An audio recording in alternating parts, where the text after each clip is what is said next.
What's going on, everybody? Welcome back to another day of the Daily Grind. Why isn't my camera working? There it is. How's everyone doing? We do this Monday through Thursday from 10 o'clock in the morning till about noon Eastern. We go over news stories, have conversations. If you like it, hit that like button, hit that subscribe button. If you'd like to go above and beyond that, become a member as little as $5. What's going on, Hilly? What's going on, Eclipse? Ward, Kuda Papa, Jaggy, Jason, Wonder Rose, Robert Jones, Cisco, Sarge, Drummond, Magic Dolphin, and X Factor. Good morning. How's everyone doing? On today's show, it's a slow day. What's up, Buckalorian? What's going on, man? It's a slow day. We don't have that many great stories. We're like picking through the piles here. I couldn't find any kind of videos. Usually on Thursday we watch videos, but we watch videos on Monday. So today we're going to be talking about Harrison Ford praises Troy Baker and the lack of AI for Indiana Jones and the Great Circle. So we'll talk about that. We're going to watch a video of 175 rapid-fire questions about Obsidian Avowed. And then we're going to talk about Final Fantasy XVI's Xbox release announcement is imminent. It's claimed. Like, all Final Fantasy games are going to be coming to Xbox. It's claimed. So we'll talk about that. And anything else that pops up along the way while we're on the show. If you like it, like I said, hit that like button, hit that subscribe button. YouTube says it's not receiving enough video to maintain smooth streaming. So if you're having issues with YouTube, give it a second or refresh. What's going on, Water Bear? Let's see here. Water Bear says, well, you guys beat Halo last night. Now you only have to beat it 13 more times for the real ending. Yeah, I can't wait to do that last boss 13 times. I mean, if it's not like Suicide Squad, I don't even want to play it. You know what I mean? I don't know what game we'll probably go back to Star Wars Battlefront or something. There's a lot of co-op games, though, we can play. I enjoyed it. I enjoyed the game last night. Now, I used to be a big Halo fan, okay? But I lost interest of Halo before 5 came out, right? Before 5 came out. And then Halo Infinite kind of just killed it for me because the game wasn't complete when it came out 3 years ago. Do you know what I mean? So I had fun because I played it with with Akuda Papa and Sarge and Kingard. But the game itself was just okay. It's okay. I don't hate it, but I didn't love it. Crowded says, my first question would be, do you guys hate white people? Interesting. Let's see. Dustin says, on Mars, I did get Monster Hunter Rise World 2 days ago. Get me started. To get me started for the open beta. Oh, the open beta is going on right now, right, Dustin? They have a beta right before the game launches. That's a good move. It's a good move. Get that taste in your mouth. You're like, oh, man, this was actually pretty fun. When does the game come out? I have to sneeze. Excuse me. All right, so let's start off with the Final Fantasy news here. I think we have 2 articles. Yeah, we'll do the Windows Central one, which I don't know if that's in the description down below, but yeah, I believe the Monster Hunter Wilds beta is out. All right, if you guys don't know what we do here, we just cover news stories, have conversations. If you like it, hit that like button. If you want to go above and beyond that, become a subscriber. If you want to go above and beyond that, become a member as little as $5. Okay. It says a new rumor. I just want to point that out. It's a rumor, so take it with a grain of salt. Okay. A new rumor suggests Final Fantasy XVI and Final Fantasy VII Remake will be announced for Xbox Series X and S soon. So a credible leaker, Nate the Hate, has been spreading rumors that Final Fantasy XVI and Final Fantasy VII Remake could be announced for Xbox sometime this year. Okay, recently a notable tipster, Nate the Hate, I've never heard of Nate the Hate, so has been, but at Windows Central, Jez Gordon is writing it. So as been stating, Reset Era, the Xbox ports of Final Fantasy XVI and Final Fantasy VII Remake could be announced later this year, with an Xbox port for Final Fantasy VII Rebirth set for 2026. Now, Nate the Hate has made claims of the Xbox ports for Final Fantasy VII Remake and Rebirth before, which colleagues Jez Gordon has collaborated with its own source. However, it's also been unable to lock down the timing of these announcements at the times of writing this. Nate seems to have given some idea of some timing and new ports. Okay, so let me see here. It says, according to Nate the Hate, Final Fantasy 16 will be announcing release of Xbox shortly, not in the near future, but by around the mid first half of 2025, around spring. Okay, all right. So, I mean, we know they're coming, right? We know that Square Enix has made a deal with Xbox, so yeah, he's breaking the news and giving us like it's coming. But we already know that they already have a deal with them, right? They announced it last year. According to Nate the Hate, the Final Fantasy 16 will be announced / release for Xbox sometime around the first half of 2025, probably spring. Final Fantasy 7 Remake port or Xbox port will be announced / released in 2025, and Final Fantasy 7 Rebirth port will come somewhere in 2026. Nate the Hate speculates that Square Enix will announce the Xbox ports for their aforementioned Final Fantasy games simultaneously for maximum effect. Now, historically, Microsoft has had a partner-focused showcase around the springtime time frame, which will also be a good idea to showcase Square Enix's efforts to further support for Xbox. Final Fantasy VII Rebirth recently hit Steam and seems to be doing well for the company, despite previous assertions of missed expectations when the PlayStation 5 console exclusive. It's only a matter of time until the biggest modern hits of Final Fantasy series come to Xbox. Yeah, we already knew this. So it's like someone tells you they're coming. Hey, we made a deal with this corporation. And then someone goes, hey, I bet you they're bringing their games to the system. Thanks, Sherlock. Okay. So as Square Enix releases more JRPGs on multiple platforms like the Trial series, Final Fantasy Pixel Remaster Collection, Dragon Age Quest 3, HD 2D remake, and possibly Nate the Hate's rumor is looking more likely true by the day. Again, him saying this or leaking this and saying that it's coming, we knew this. We knew when Square Enix said everything's going everywhere. We made a deal with Xbox. They put Final Fantasy 14 online on Xbox last year. Of course these games were coming over. Xbox Series X and S is also certainly benefits from having Final Fantasy 16, Final Fantasy 7 Remake, and Final Fantasy 7 Rebirth, as these games are regarded as some of the best PC titles a modern franchise has to offer, since they made the jump from PlayStation to PC via Steam. Now, Final Fantasy 7 Rebirth, especially one of the Xbox fans, would love to play it. In the diehard Xbox and Final Fantasy fan, Jez Gordon gave the PC port of Final Fantasy Rebirth a 4.5 out of 5 star review. So here's the thing.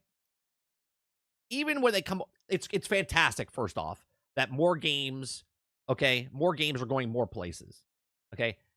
We looked up this information before, and I believe Final Fantasy only sold like 3 million copies or something, which is not good for Final Fantasy, right?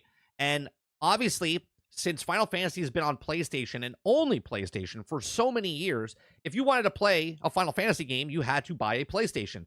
But then sales didn't rise up for Final Fantasy because even though they have 60 million PlayStations out there, or 60 million PlayStation 5s out there, people weren't buying the Final Fantasy. So Square Enix is like, we got to go elsewhere. Okay, so now they're moving to other platforms, to PC, to Xbox.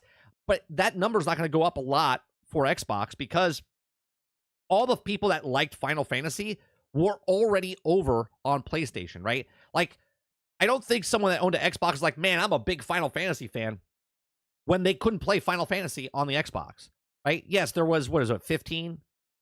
Was right? 15 was on the last one that was like on the Xbox at launch. But before that, all the Final Fantasies were either on Nintendo or on PlayStation. They were exclusive. So I don't really see this number going up dramatically because it's on Xbox. But it is nice that it is now on Xbox and the number will go up. But I don't expect it to be like 7 million people on Xbox start buying a Final Fantasy. But let me know what you guys think in the comment section down below. These are just my thoughts. Chat in the live chat. Let me know what you guys think. Do you think because Final Fantasy 16 and 7 comes out, it's going to be like a massive success for them? Or do you just think, yeah, cool, we already knew this? Please make sure you share, like, subscribe. If you like what I do here, check out some of the other videos. Thanks for watching. Yeah, I don't understand, like, hey, guys, breaking news. Okay. Rockstar, okay, is going to release Grand Theft Auto 6 sometime after today. Spread the word. It's like, we know they're making a game. We know they're releasing a game. We know it's going to come out sometime in the future. Like, hey, Final Fantasy is coming to Xbox. What? It's crazy. That's crazy. Buckalorian says, I was fine. I pretty much just logged on, run a strike, and then log off. I get to play my console game, Microsoft Points. Oh, for Destiny still? Nice.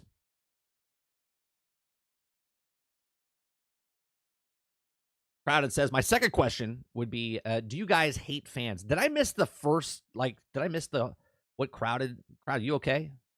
Sarge is asking you, are you okay? Did I miss the first thing you said? The first thing you said this morning was, do you guys hate white people? Second question is, do you guys hate fans? Okay.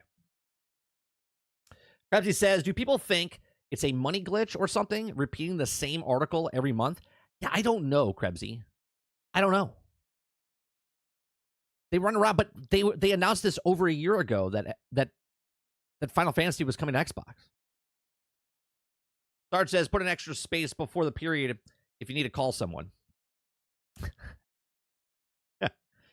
My seconder question would be, do you guys still maintain the philosophy at 60 frames isn't necessary for a game like Avowed?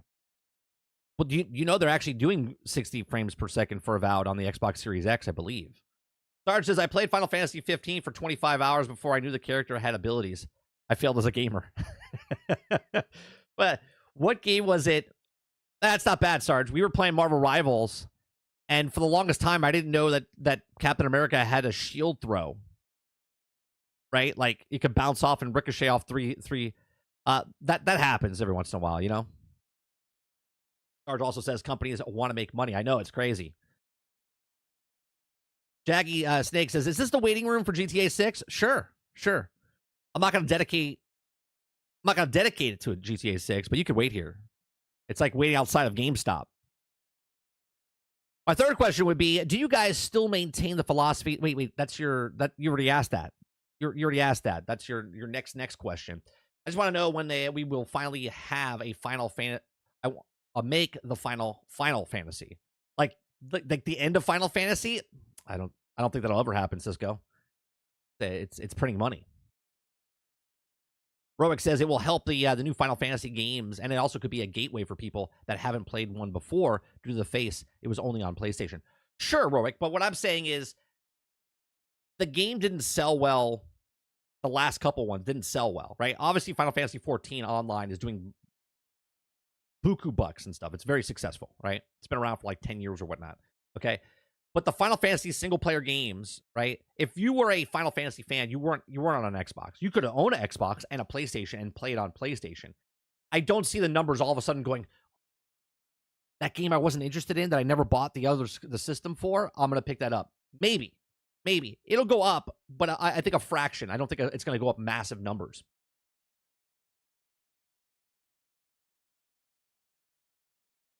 Krebsy says it might make them an extra like 20 or 30 million. Right.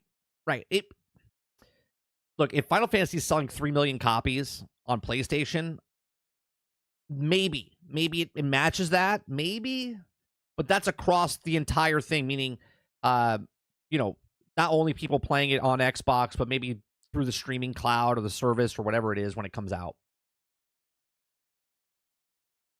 I don't see Final Fantasy coming to Xbox selling more than like MLB The Show sold more on the Xbox than it did on the PlayStation. I don't know if that happens, okay, over here.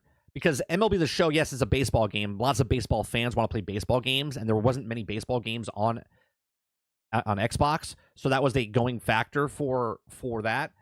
Final Fantasy is a niche community, right? Is a fraction of a fraction of a fraction, right? Huge in that world, sort of like a Dark Souls type of stuff. I just don't see it blowing up. What's going on, Jaggy Snake?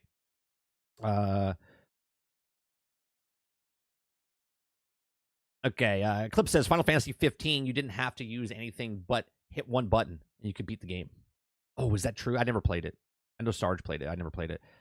Jax82 says the last Square CEO was making the wrong decisions, and the new CEO is going multi-plat. Should have happened. Square had to learn the hard way. Yeah, well, I think a lot of game companies are learning the lesson. Jax, I mean, obviously, I don't think they have regret in the past. The past was exclusives for consoles, right?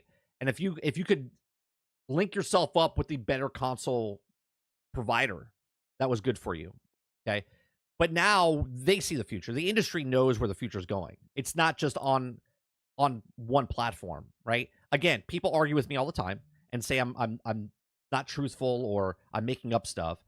Less consoles are being sold every single year. There's a saturation point, and these companies want to make more money. Because prices are rising for the games, they have to get their game out to more people. And if they don't do that, then it's not going to be successful. So they have to put it out on as many platforms. Third-party guys have to put it on as many platforms as possible.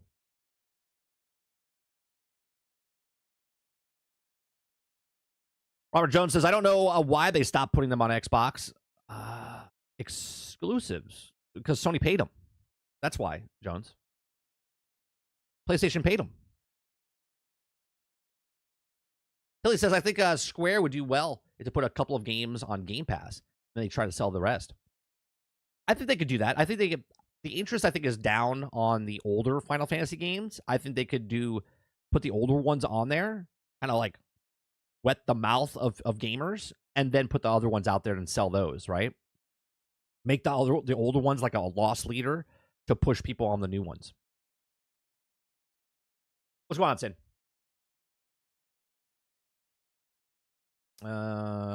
Yeah, Clip says, we all know that why, because Sony threw a little extra money. Yeah, because Sony paid them. That's why.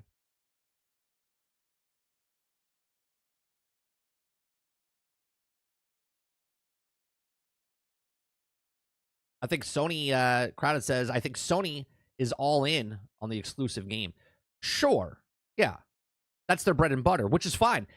Look, we back in the day, right, especially late 90s, early 2000s, right, they had to get exclusives in different, well, actually, like early 2000s more, right? They had to get the exclusives because they were in massive competition, right? We hear it all the time, and again, this is me not shitting on Sony in any way, shape, or form, even though people take it this way. But if my competition, right, if I pay to, I don't know the example I could give, but I'll just do an example of, they were going to take Starfield. There was rumors or speculations that Sony was going to get Starfield to be a timed exclusive or whatnot for, let's say, like 6 months, right? So they give money to Bethesda before they got bought out, and it was to be the latest greatest game, and they were going to have a time exclusive to put it over on PlayStation, right? They've done this with Rockstar in the past with Grand Theft Auto games and whatnot, right? But if they had exclusive for certain things, it stops the other people, right? So that's going to make more game sales for them, especially for big games. And if they didn't do that, and Microsoft didn't step in, see, if PlayStation got Bethesda timed exclusive, then it would be just timed on PlayStation, not PC, just PlayStation, not Xbox, just PlayStation. Where Xbox is like, we'll buy them, and then we'll put it out on PC and Xbox, so that's 2 of the 3, right? So in their heads, they're like, we're saving the industry, and we're putting it on multiple platforms. And PlayStation's like, we don't want that to happen because we still gotta, their business model is selling consoles. Xbox is like, well, we just want people to come over and play our games. If we have less games, then if it's the game putting on Game Pass or if it's the game putting on Xbox, it's still playing on PC, so PC gamers and Xbox gamers can play. Pepsi Gaming says, if you're asking regarding the GTA 6, I think we're only getting the release date. Take-Two will now, will show them being profitable with wanting more NBA 2K games. Robert Jones says, I just remember playing like 4 Final Fantasy games on my 360. Right, and then PlayStation got the exclusives. That's what they did. Crowded House says exclusives and their hive mind fans that keep them relevant. Sin says I would have to have for a year, just like Ghost of Wire Tokyo, maybe even 2.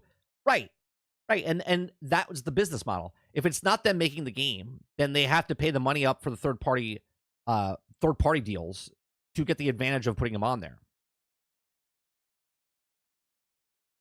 Microsoft's doing that right now, right? They're putting money on people to bring them onto Game Pass, but they're also letting those people go elsewhere to sell their game for $60, $70, right?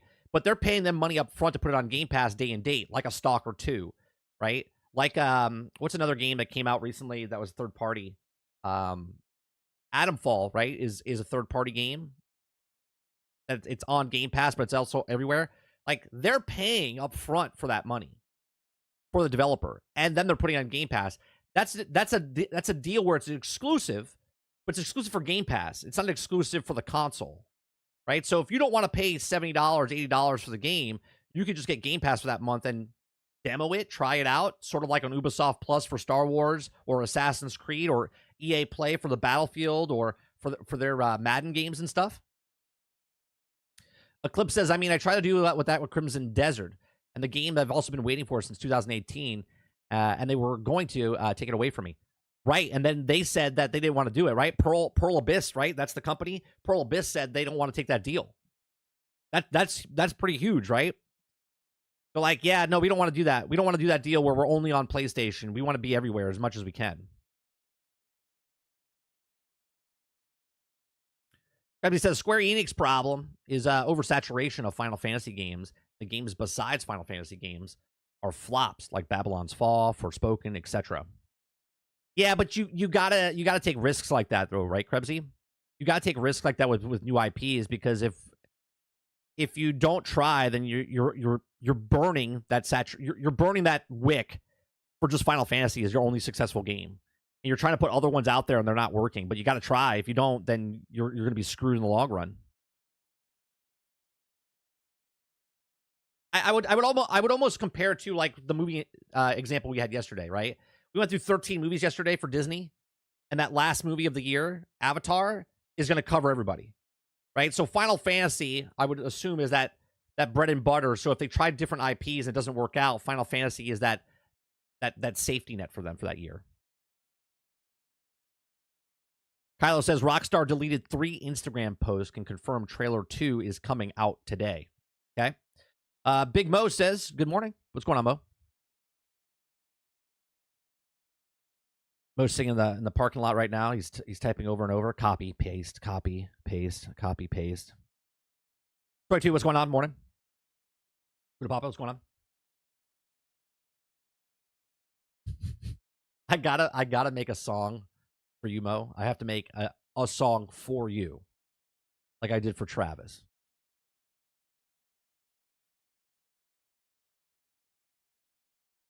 Kuda Papa says everyone expects Sony are on everything. Well, and Nintendo, but they are an exception. Nintendo will do the same thing. They will just be the last to do it because they can be. You know what I mean? They'll do the same thing down the line, but they don't have to because they're cool where they're at. Their games, again, don't cost $300 million to make. And now they're opening it up to third-party games. More third-party games for the Switch 2, supposedly. And when Switch 2 comes out, if more third-party games are on there, that's 30% of each game that's being sold now on the Switch is also going to them as well. Hilly says, quote, great games are played, not made. Todd Howard. Come on, August.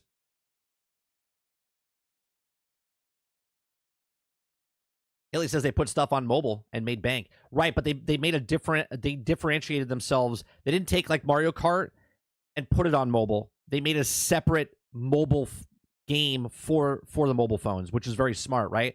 So they've jumped, right? They've jumped. They made that transition from not just on Nintendo. They've taken their IPs and they've moved them on over to mobile devices. Mo says PlayStation's following Xbox footsteps like they always do, but much slower. Yeah, I actually kind of like the way, Hilly, that Nintendo did it, right? They didn't do a 1-to-1 like Mario Kart over on the phone. They're like, let's make a different one. It's microtransaction hell and whatnot. But they're making bank. And with Pokemon, right?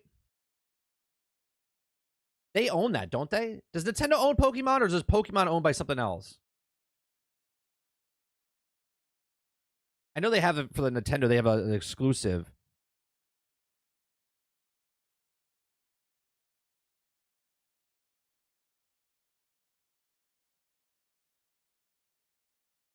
Nintendo is one of the 3 companies that jointly own Pokemon. Yeah, so they own Pokemon. Yeah, yeah. The new Pokemon app that came out. We open up the packs and stuff. That thing is making buku bucks. Buku bucks. Sarge says, most song would be a rap song. When you pay, I pay. Ha ha ha. When you pay, I pay. I'll try to work that in, Sarge. I'll try to work that in. Crowded House says, you think Sony will also have their own version of Game Pass one day? I said this years ago. I thought PlayStation Plus was going to be that, and maybe it does turn into that. I mean, they want something. PlayStation Plus is that Game Pass. I would think the only difference between PlayStation Plus and Game Pass is that they're not putting games day and date on PlayStation Plus. I mean, they've done it with like Square Enix's Foam Stars and smaller games, but PlayStation Plus basically is Game Pass. They just don't do the day and date. Maybe they will. Charles Hawk says PlayStation and Microsoft are doing their own thing. Yeah, I've said this in the past, Charles. They're all on their own island trying different things. Nobody wants to try to do what Microsoft is doing. They're going to let them do it. And if it works out, then everyone will follow suit. And I'm not saying because Microsoft is innovators in what they're doing. They're just, they can float. They can float for much longer. Where Nintendo and PlayStation, Sony, in my opinion, because they're not as big conglomerate companies as Microsoft. Microsoft can blow $4 billion on something and be like, it's all right. We'll figure it out. Right? They'll fire some people. They're huge compared to, right? PlayStation's bigger than Xbox, but Microsoft is 10 times bigger than what Sony is and what Nintendo is. So they have time to play. And if it works out, then they basically make the template. And they're like, all right, well, it worked out for them, so let's do what they did.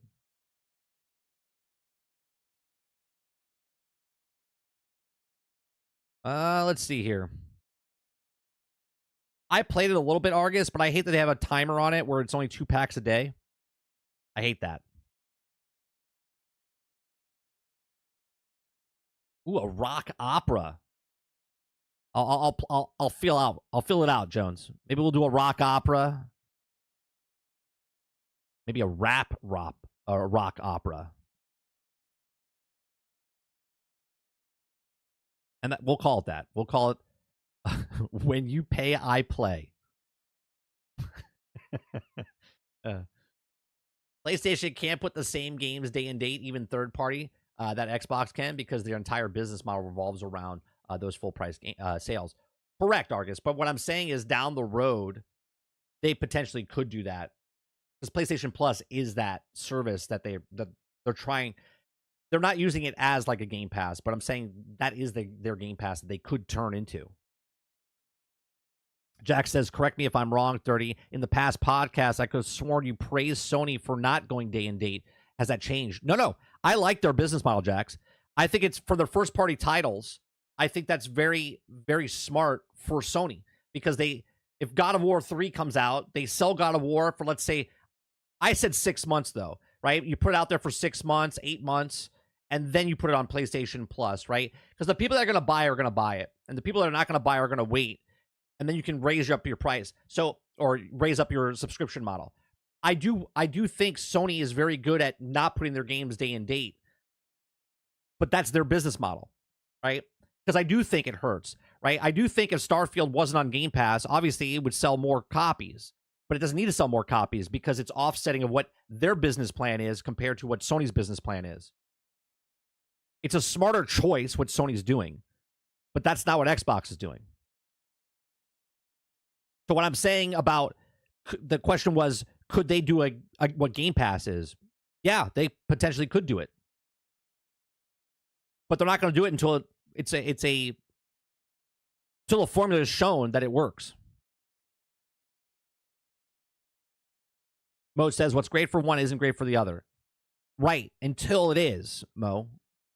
Until it is. If the landscape changes, right? If the landscape changes, and let's say, in a what-if scenario, right? Like a Marvel's what if, in a different alternate universe here, if Microsoft was the leader in the industry, which they're not, okay? If they were the industry leader, Do you think that PlayStation would just keep doing what they're doing, or do you think they would take a risk and try something else? I would think that they would try something else. Don't you? Right? Just reverse the roles. If you're dead last, you got to change something. You can't just sit there and keep doing the exact same thing over and over and over and think that if you don't change it, you're going to get different outcomes, right? Microsoft was like, we can't compete with Nintendo. We can't compete with PlayStation a 1-to-1 like we're doing. So what do we do? And they're like, well, we got this thing happening where digital games are coming and cloud gaming. Netflix is working really well because when they made Game Pass, okay, it was 2017. Game Pass, Netflix has been out since 2001, right? Then it switched to digital in 2000. I think they added digital in 2007. So for 10 years, they're looking at it going, well, what about if we did something? Again, this is what I'm saying, right? Speculating, right? They're like, well, what about if we did this? They're like, all right, well, let's try it out, right? Remember, Sony owns or bought the rights to, was it On Live, right? They own that. Why would they buy that? Why would they buy that? Right? I'm pretty sure they own it. Let's see. Sony.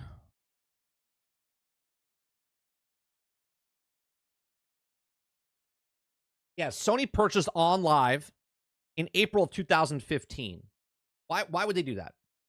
Why would they buy a online service where you pay monthly to play games on the cloud?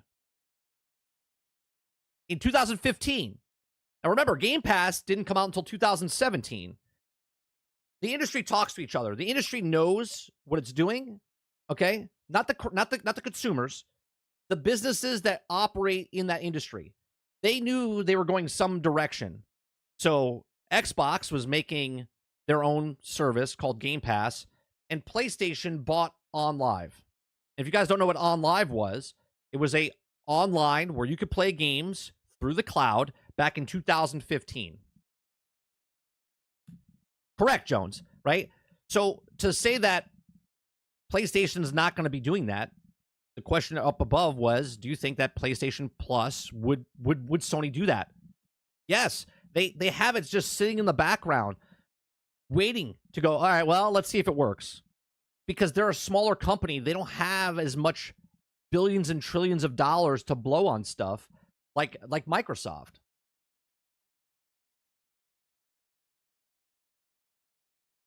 They're 10 times the size, Eclipse, right? One's a trillionaire, one's a billionaire. We're not talking about PlayStation and Xbox. We're talking about Sony and Microsoft. Argus says PlayStation is the last main platform to make changes and to follow the industry, but it also will, in fact, eventually do everything that Xbox is doing. It need for infinite growth will guarantee that. I don't know about the infinite growth, but obviously, if Microsoft is making a shit ton of money and they're not selling Xboxes, right? Don't you think that PlayStation, if they can make still the good quality games that they're making, but not sell as many PlayStations, and they can sell it everywhere just like everybody else? Don't you think they would go that route? Waterbear says PlayStation doesn't need to make changes now. They're still ahead. They're making this slowly, though, because landscape is changing. Right. And I said this like 4 years ago, Water. I said they have to start making adapt to what the market's doing. And they've already made these changes. They already have these things ready to go, but there's like, we're not all in yet. We're not all in. Bo says, man, it's been 8 years. I've been on Game Pass, but apparently it's unsustainable. Robert Jones says, I've been using the tech on PlayStation Now. Paul says Sony picked up a lot of the big cloud gaming companies. Right, because they didn't believe in it. Right, Paul? Like, they don't believe in it. Meanwhile, they have it there. Roadkill says, what's going on? Give us a $5 super chat. Appreciate you. $5 super chat. August says, when I say infinite growth, I mean higher and higher profit expectations that never end because they are also publicly traded and have stockholders. Right. Well, that's any company, right? It has to keep constantly continuing going up, right? If they make $1 billion 1 year, they want to make 1.5 billion the next year or 2 billion. Right? And when it's at 2 billion, they want to make 4. And when it's 4, it's 6. Paul says didn't believe in it or wanted to slow it down. I mean, I don't think you would spend the money on buying a thing if you didn't believe in it. Do you know what I mean?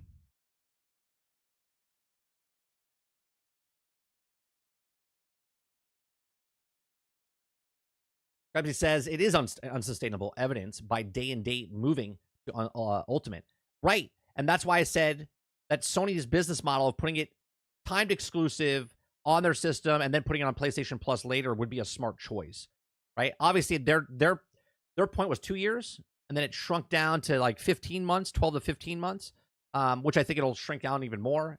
I mean, they have certain games that are day and date. They have other games that are on other platforms, just like Lego Adventures or whatever it was.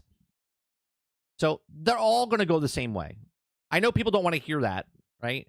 But they all follow suit of each other. Everybody follows suit. 30 years from now, when your grandparents, right, you are grandparents, and your grandchildren come over, you'll be like, back in my day, I remember that Nintendo was a standalone console, and now you're playing it on a mobile phone, right? Like, that's what it's going to be. Right? You can deny that if you want, but they have to change and go with technology, and technology is changing.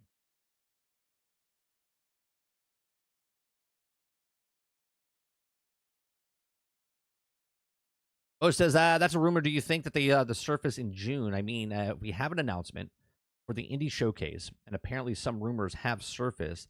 It's like clockwork. Xbox mentions show rumors come out.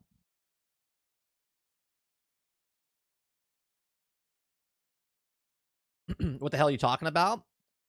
All they did was make tiers 85 to 90% are ultimate already. I just added options, and options are good. No, but there was a well, come on, from a business standpoint, there was a saturation. Hence why they raised the price. They didn't raise the price of Ultimate on PC. They raised the price of Ultimate on console. Why? Because there's less people buying Xbox consoles. Okay? So they keep the price low for like the streaming on television sets, the LG, the Fire Sticks, the Samsungs. Okay? They keep that price low, right? It's just like the $10, $12, whatever, to get Game Pass. But if you want Ultimate, the saturation point was there's only 28, 32 million Xboxes out there. So they had to raise the price to compensate for less people buying consoles. That's just business. That's business 101, man. Right? If once PC, if it hits a saturation point, the $11 will go to 12 or will go to 15. Right? And now what they're doing is, because now they're taking Starfield, they just announced it. They're taking Starfield and they're moving it over to the core system, right? So the core can now play Starfield. Starfield wasn't on that tier, but now it is.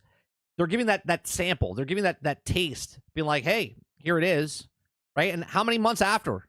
Was it a year? 15 months. 15 months after, they took it off of the high tier and they moved it on over to the core now.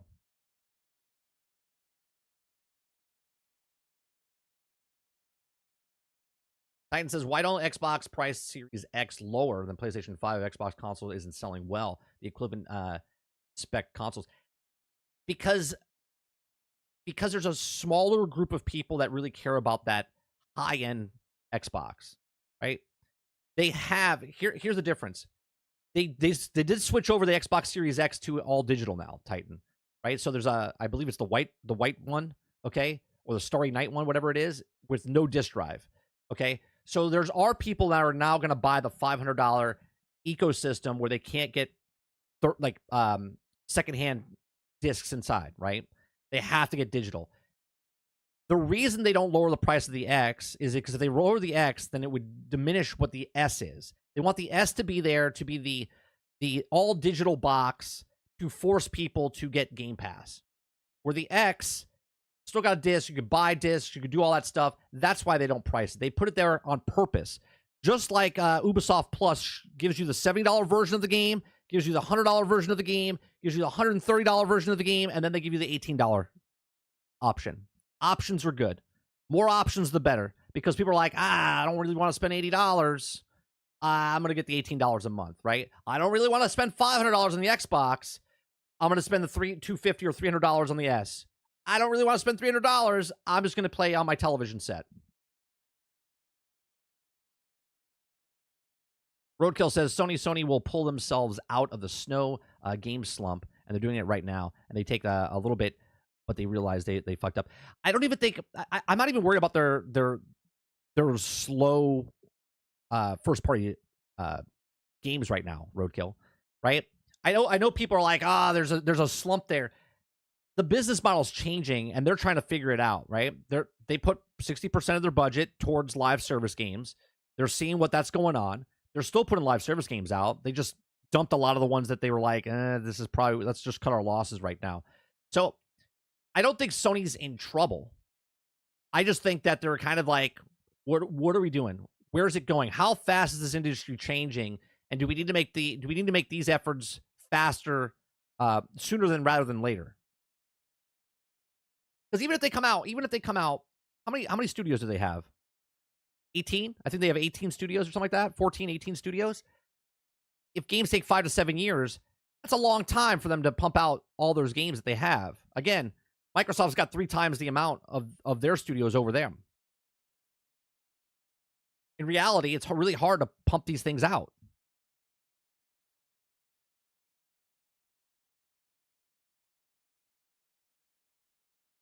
Let's see. Argus says, also, I need to make up the cost of Activision Blizzard purchase. Might not have to raise price yet without that. I'll tell you what. I said it before. World of Warcraft. You bring World of Warcraft over to Game Pass, which they leaked out, which they said that was a mistake. That would raise prices up. That would raise prices up and get people to move over.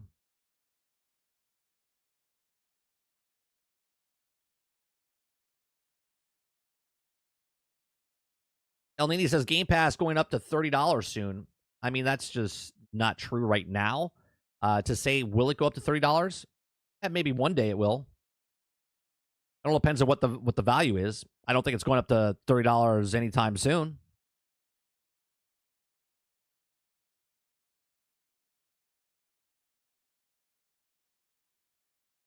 Everybody says, what slump roadkill? They're making $29 billion revenue and value at the highest they've ever been without releasing a first-party game.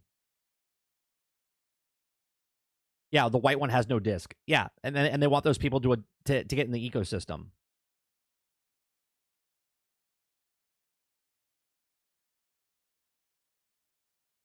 Argus says not going $30 anytime soon. No evidence for that whatsoever. But even if it did, it would still be the best deal in gaming. Yeah, because the average person, that's what, $300. That would be $360 for the year.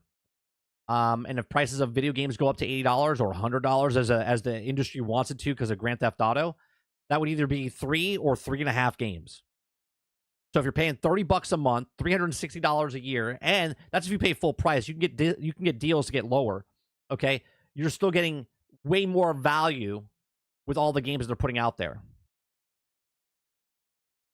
Now, people look at Game Pass. There's a lot of games on Game Pass that I've played because I owned in the past. But if you're a person that's coming brand new, like my son, he's never played any of those games. Like 400 games that he can play.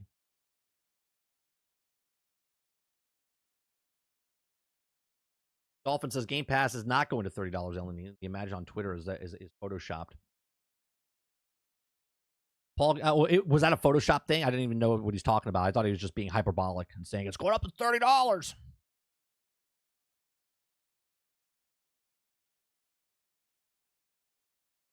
Let's see. Titan says Microsoft is a $1 trillion company, right? Series X shouldn't be similar price to the PlayStation 5. Shouldn't be similar priced? You don't think because you're saying because it's a $1 trillion company, they shouldn't have the X at $500? I mean, you got to price it what it's costing you in cost of the materials. Right? And they're still losing money off of those systems, I believe.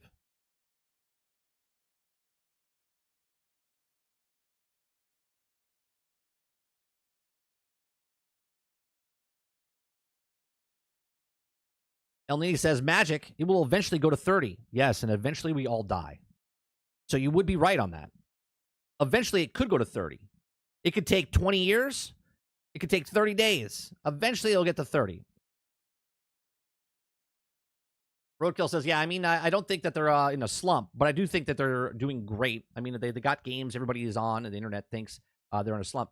I don't think everyone thinks they're in a slump. I don't think they're in a slump. The only people that talk about slumps and failures and all this stuff are X-bots and Sony ponies. Yeah. Yeah, Water says, who said Sony's in trouble? Yeah, no one said Sony's in trouble. Like, you guys, the fanboys on both sides are like Sith. They speak in absolutes.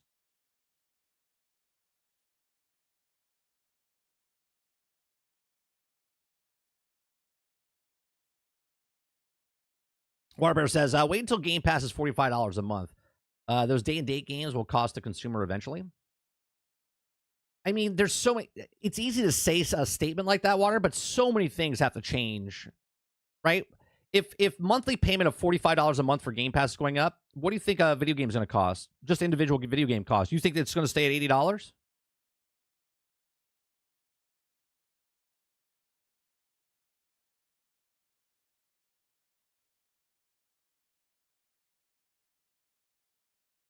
Let's see.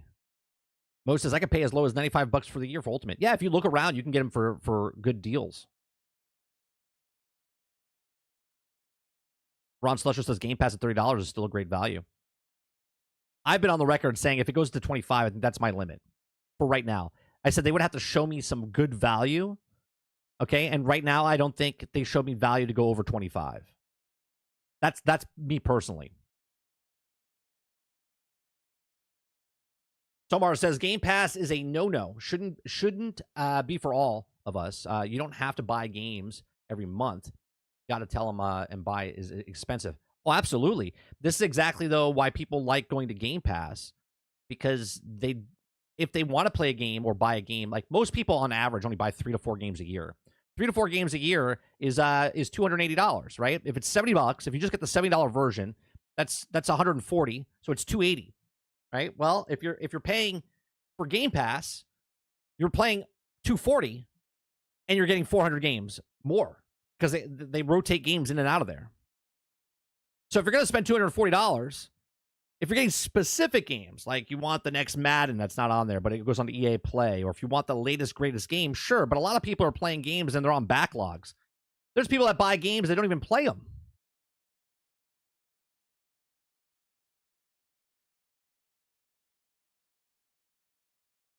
Hilly says, I could see a $30 tier, which includes WoW. I've said this in the past. If they do like a MMO tier or maybe a Blizzard tier, Hilly, where they charge more money. Think about this, right? All of a sudden, they take all the back catalog of what Activision games were, right? They get the license back, so they have Ultimate Alliance on there. They have all the Transformers games on there. They have all the past Call of Duties on there. They have like an additional 50 to 70 games from a decade's worth of stuff, okay? All of a sudden they put that onto the Ultimate. Is that worth $30? Is that worth $30? Maybe not for everybody, but you can't say having an additional 30, 40 games from a catalog, putting on one platform, and then go, yeah, it's just not worth it. Be like, I don't know, man. That's a pretty good deal.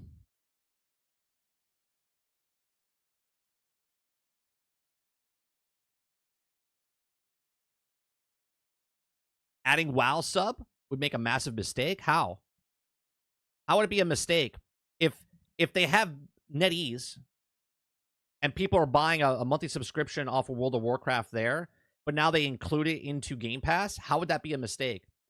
Because if the people are on NetEase and they're like, wait a minute, they're paying the exact same price as I'm paying, I'm only getting one game, they would move from NetEase or Battle.net. Sorry, not NetEase. I said NetEase, but I meant Battle.net. Right? They would go from Battle.net to pay the exact same price, and they would play on Xbox's Game Pass for PC that's more money in their pocket. It's the same money. It's the same money that they're making over here, but now they've merged them into Game Pass.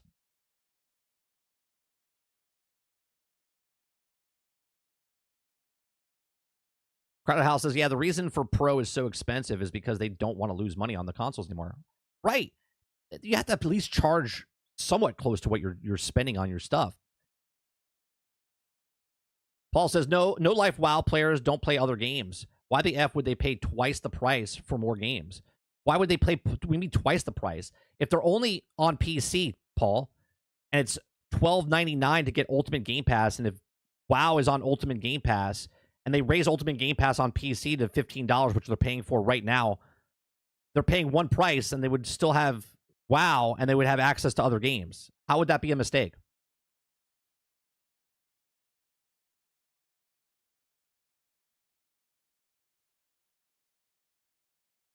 Argus says, even if they're not selling well, they want people to be on the Game Pass so you can also do it anywhere without Xbox. They don't need console sales. Well, I think they need console sales. They just don't. It's not their predominant form of making money. It's a loss. It's a loss to get people to buy the box, but get into the ecosystem.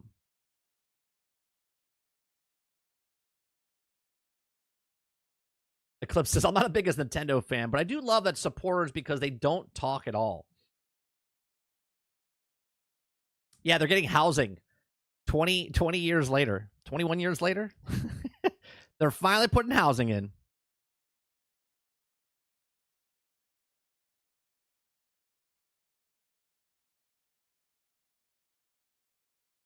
What's going on, Garrett? Did you guys see the animated Miles Morales Spider-Man thing from Xbox Era? That, I think people are blowing that out of proportion. It's an independent developer, right? Conference thing. I don't think it's an Xbox thing. So I think they're just showing other, because that's the movie character of Miles, right? That's the animated Miles. That's not the video game Miles. So like, what do you think's going to happen there? It would just be the movie coming over to the platform or something. I don't see like the game coming out. If that's what people are trying to speculate, that, oh, that's Miles, they're Spider-Man's, that's not happening. Krabby says Microsoft already loses money shipping their consoles, drop the price more, and Microsoft would stop making consoles because it would be costing them too much.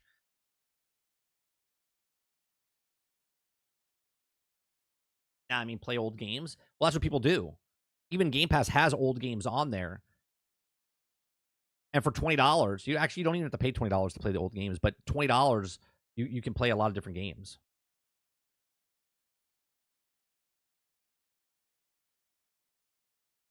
Roka says, look how much their iPhones are yeah, like $1,200, but they subsidize it, and you're paying like monthly payments for it. Yeah, in no way, shape, or form, Somar, am I saying that Xbox is the one-all be-all for, or Game Pass is the one-all be-all for everybody. In no way, shape, or form have I said that. Right? There's people that are just backlogging. They don't have any of that stuff. Waterbear says, I have a PC Game Pass. It definitely saves me money. But I also own a PlayStation Plus and a PlayStation 5. So I'm paying subscriptions out the ass each month. If it goes up more, I'm canceling something. I mean, that's a personal thing, right? Yeah, at the same time. So if you're bouncing back and forth between the things, then cool. But if you're not, then drop some subscriptions. Al says, Mike, do you believe that Rockstar will sell the base version of GTA 6 for more than $70? I said that they're going to stick at 70, is what I've said on record, House. I said, do I see them going up to 80? I guess they could, right? But I think they'll stay at 70, and I think that everybody will be pissed off at them, right? I think they'll do exactly what everyone else does, where like Ubisoft says 70, $100, $130. There'll be a version that's more expensive, but I think they stay at 70. Rockstar is the best piece of entertainment ever sold, right? They sold 200 million copies. I guess they could get super greedy, but the last time they sold the game was at $60. And now you're thinking, or not you thinking, but the industry's thinking they're going to change it and go up not just $10, they're going to up at least minimum $20, if not $40 from what they sold the last one. I don't see that happening. I've even said that it would be funny as fuck if Grand Theft Auto came out and said, no, we're keeping it at 60. That would be a drop, mic drop moment where they keep it at 60 because they know they're going to make their money off the online anyway. While players don't want to play other games, it makes no sense. Paul, if you're a WoW player and you don't want to play any other games, cool. But as the business, they would move all of them over. They're still playing just WoW, but they have access to other games if they wanted to play. How is that a loss? Please explain to me. If you're paying $15 a month for just WoW, and now we move you over and you're still paying $15, but now you have WoW and all these other games, how is that bad for the gamer? Please explain. You have a choice as the gamer that's playing just WoW that you can either play more games now or just play WoW. Still paying the same price. Dolphin says, as a consumer, who the fuck cares if I pay $20 a month for 400 games? Cool. Last year, I bought 5 games on the top of my Game Pass, switched between my PC and my Xbox. Ron says, for Daily Concord conference here, Concord is my in my backlog. Hopefully, me and my bros will get squat up sometime soon. Argus says, I will be a sustainable long term because Microsoft is making it so you can use Game Pass everywhere with no Xbox needed. That includes mobile, likely GeForce Now, and maybe even the Steam. It'll be everywhere, and it's literally on TV stands alone already. Game Pass will be gone within 5 years, or it'll be dramatically changed because it's not sustainable putting all these... How is it not sustainable? They're literally profitable. Game Pass has made money.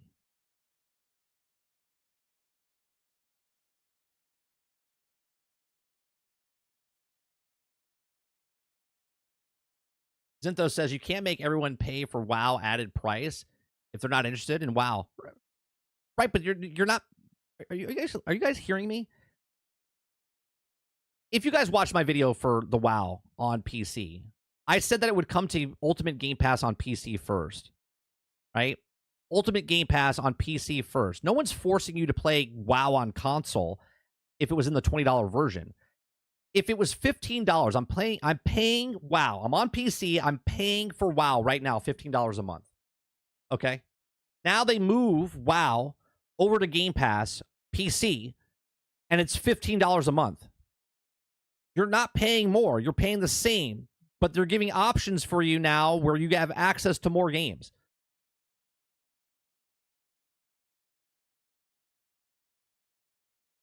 Both Microsoft and Sony have been positive on console sales for a while. They have sold enough. Sony fucked over the consumers with the Pro by pricing it to make money out of the. I don't know if they fucked them over. They knew exactly what they're making at Kuda Papa, and the fan base that was paying for the Pro knew what they were getting into. Is someone getting fucked over if they want to give it the money? You see what I'm saying?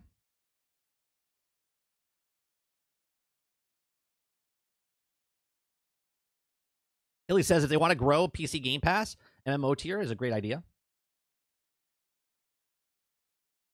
Microsoft has been positive on console sales for a while. Get the fuck out of here. They have been in the red quarter after quarter for years now on console sales. Yeah, they're not profitable. They've said this out loud that Microsoft is not profitable in the consoles.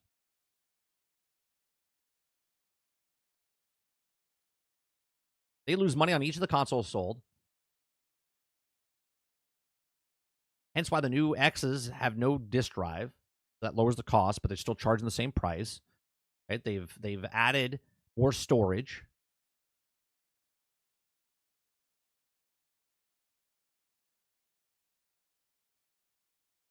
I'm trying to catch up. You guys are let's see here.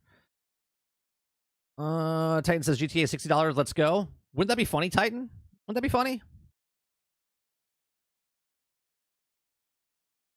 Waterbear says it's funny how they're looking at one title. It's the entire price structure. GTA could release $20 and it will make $1 billion. Not every game is GTA. Right. Norwaffle says I play WoW and other games and it was subscribed to that model.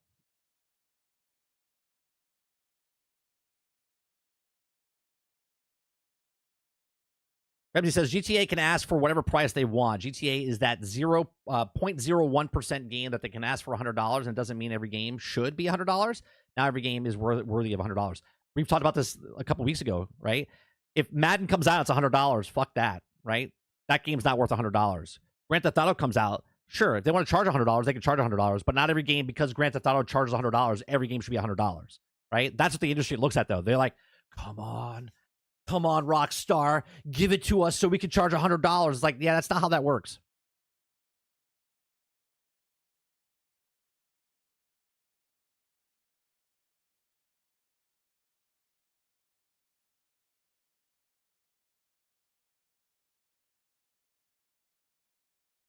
Let's see. I don't get the. I don't get this is game. I don't get this Game Pass does not make money. Yeah, I don't. I don't understand where people say they don't. They don't make money off Game Pass.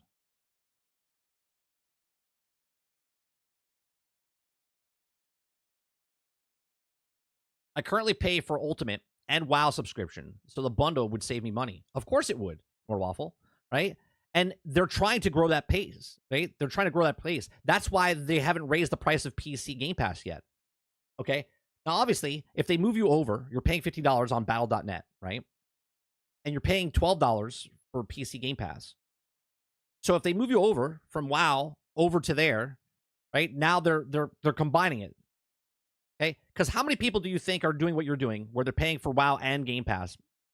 A percentage of them, but I don't think a majority of them. So how do you convert? How do you grow your consumer base? You'd be like, oh man, I don't really like Game Pass, but I'm paying this and this. I'll move over. Was it like 12 million, 13 million people still have an active account in World of Warcraft?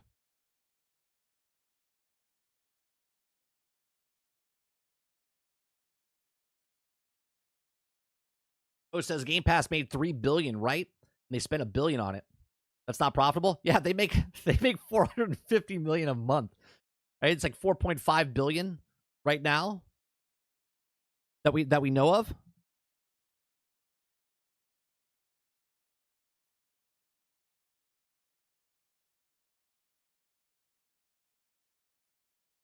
Papa says, no, they don't look at the discourse around the Pro. They thought that it was up 4090 and people buying the console had no idea what it was offering. It was also the same console with AI upscaling. But my point is, Akuta Papa, if people don't look into that, they don't really care. The percentage of people that might care are very little.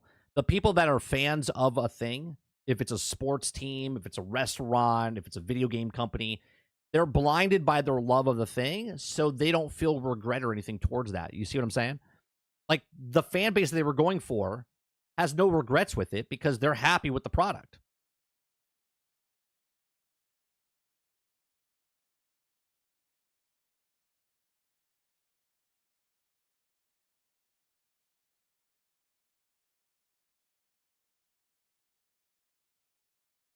Argus says PlayStation fanboys talk about the Pro like it's made for everyone, though. Well, no. I mean, PlayStation knows who it was made for, and that's who they sold it to.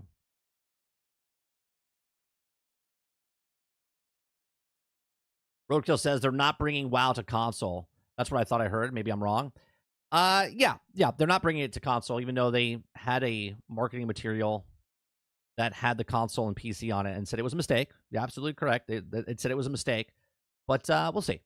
We'll see. That's a big mistake to make the marketing material saying that WoW is coming to console or putting the console marker on there, not saying it's coming to console, but showing that it's coming to console, and then saying, "Oopsie, made a mistake." We'll pull that and make an apology about that. Thank you.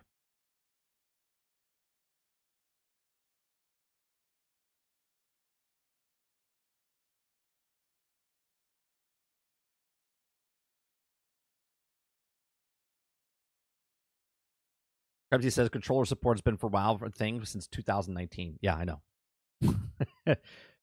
People are just, you know,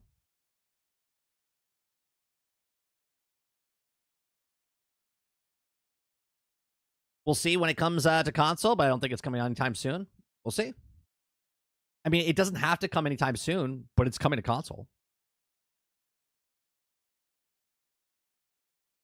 Kurt says, but Game Pass will cause gaming meltdown. You got to buy your games. Or what the fanboys tell me. Yeah, when you buy a game, they still shut down. So, I mean, I supported Dauntless. I supported Battleborn. I supported Avengers. I supported, right? There's lots of games that get shut down that you support.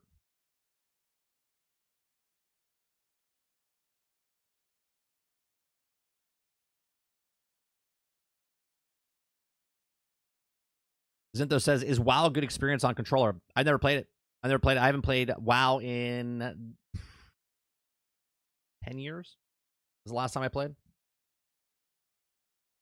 I played up until year 11, and then I stopped.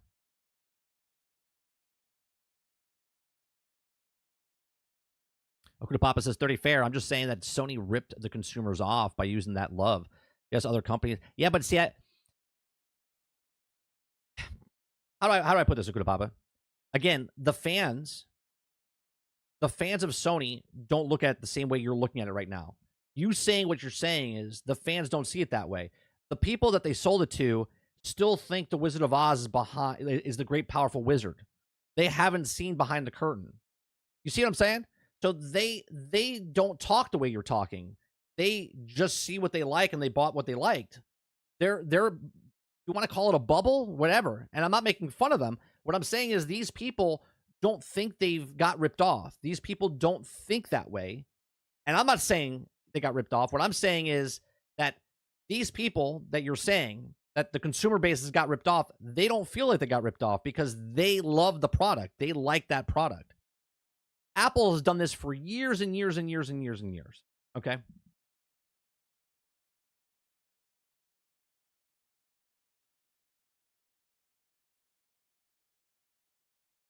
When the next Xbox is running on Windows, you'll be able to play WoW.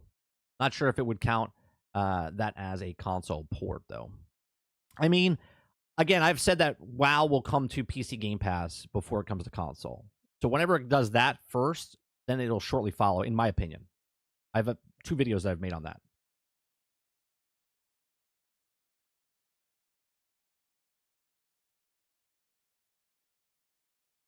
Papa says 30. I know what you're saying. I'm just looking at what I can get the parts for.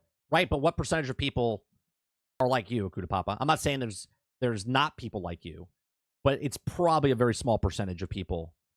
Right? Remember, convenience is what people want. Convenience. They don't care, right? These are the people that don't want to move that cursor over from Steam to Epic. These are the people that don't want to get up to change the disc.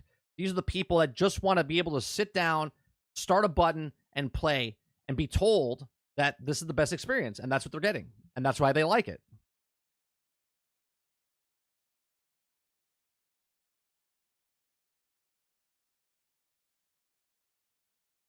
Kurt says, Barnum Bailey, there's a sucker born every second. Only the people that are feeling ripped off are the Xbox fans because the whole identity just got shipped out of PlayStation. I'm an Xbox, right? I like Xbox. I don't feel ripped off. But then again, I like games. See, I'm not an Xbox fanboy, right? So I don't feel ripped off. I don't feel like I've lost any kind of identity whatsoever because up until this generation, I've owned every single console, okay, up until this generation. This is the first generation that I don't own all the systems. But I don't have to because technology has changed.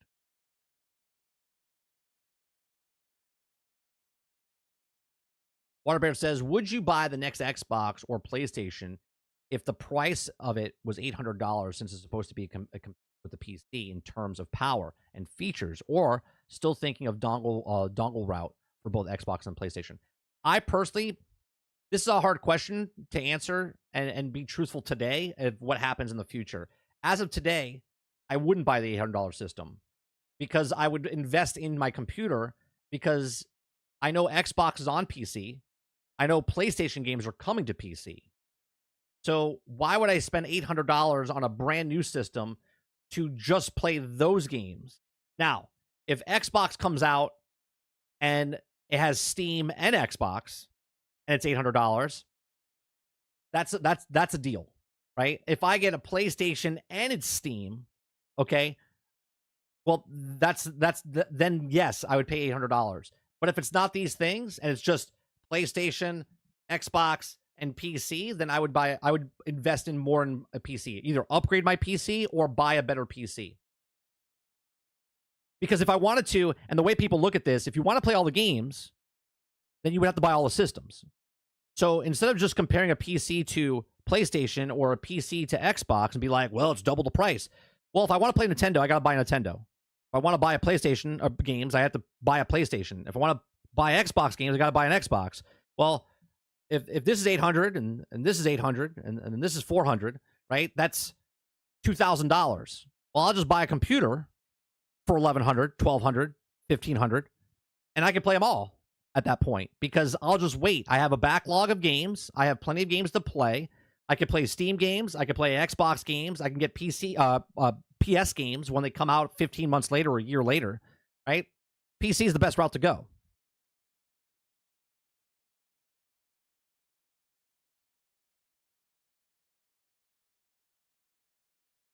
LDD says some people don't want to deal with the Windows and they're gaming. Don't underestimate the convenience. I'm not underestimating the convenience. That's why I said people want convenience. That's exactly what I said. The question I just asked now is for me. I would buy a PC.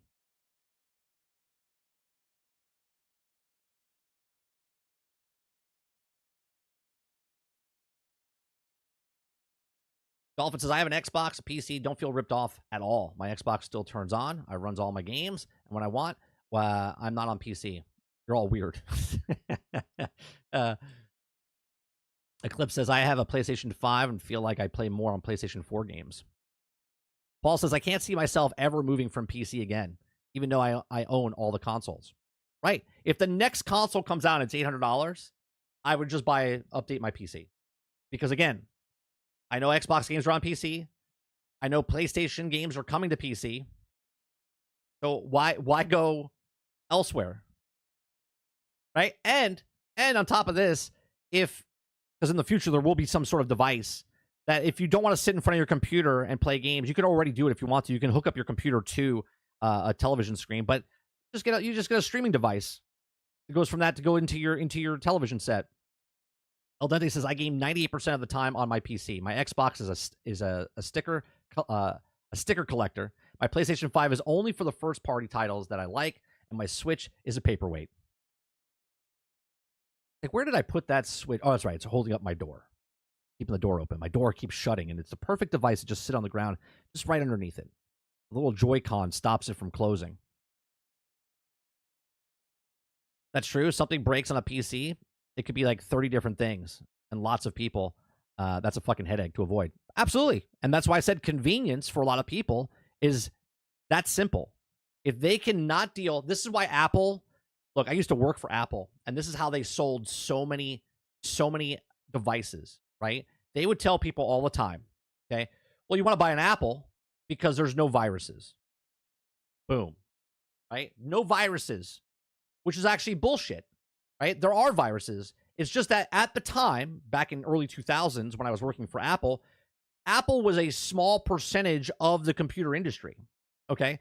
So no one wrote code to make viruses for Apple, right? But they said that, well, you want to get this because you don't get viruses. It's just easier, right?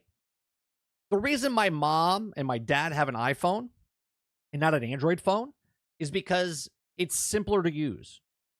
Right? And because I have an Apple iPhone, I can tell them how to fix their phones instead of being like, I don't know, I don't have an Android, I can't help you. Right? Convenience is such a huge seller. If you can make anything be more convenient, that's where people are going to go. They will have shittier food if it's more convenient. If I got to go 20 feet for a good restaurant, but 5 feet for a fast food restaurant, where do you think most people are going? They're like, I can just get fast food. I don't got to go 10 more feet and sit down and wait. I can just pick up my stuff real easy and get out of there.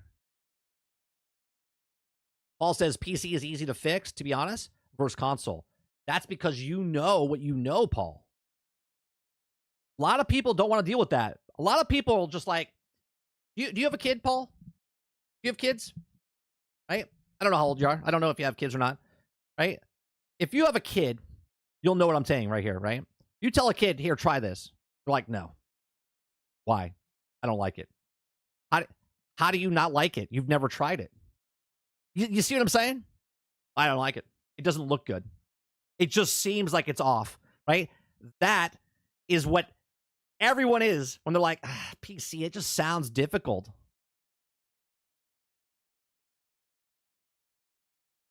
I hear horror stories, blue screen of death, something could go wrong. It's like, well, you drive a car, don't you? Lots of things can go wrong with the car, but you drive it, and if you don't know what you're doing, you bring it to somebody, or you learn how to fix it.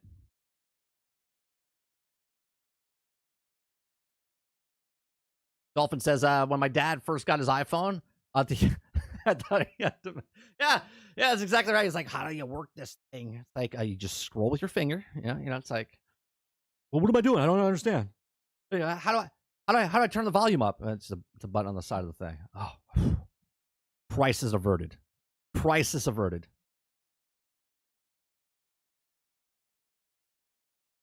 Kurt says, I just want to plug in and play. Yeah. I get it. Convenience is a huge thing. Yeah. Yeah. What's happening? There's people. You ever see that? You ever see the comedian? What's his name? Talks about the I can't. Louis C.K. Louis C.K. talks about being on an airplane, surfing the web while going 700 miles an hour, right? And because it doesn't load fast enough, people are freaking out. They're like, I can't get on the internet. People are freaking out because because they're moving at 700 miles an hour and the internet has to try to hit them and it loads for 30 seconds. People are losing their shit.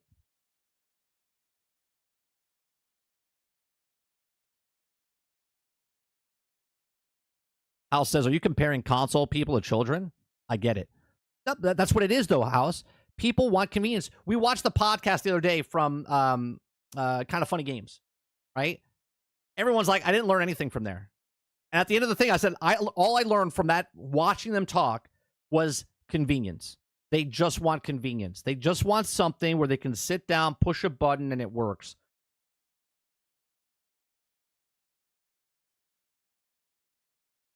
Krebsy says, speaking of Apple, what's your opinion on hotcakes? Well, let me tell you.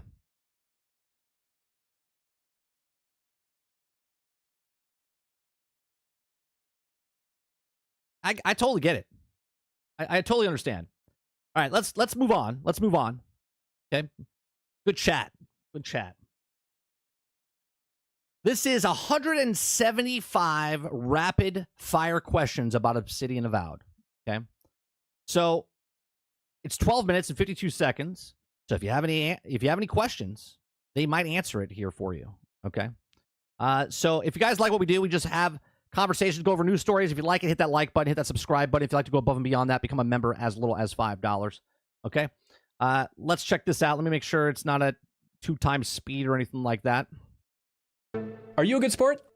Try to be. What is the biggest misconception out there about Avowed? I've still heard people say that Avowed is fully open world. It is open zone. How big is Avowed? It is roughly the same scope as the Outer Worlds.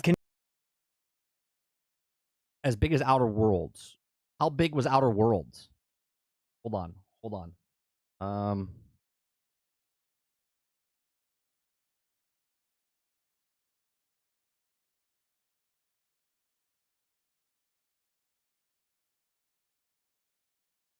Pre-made probably 1,036 square kilometers, 400 square kilometers.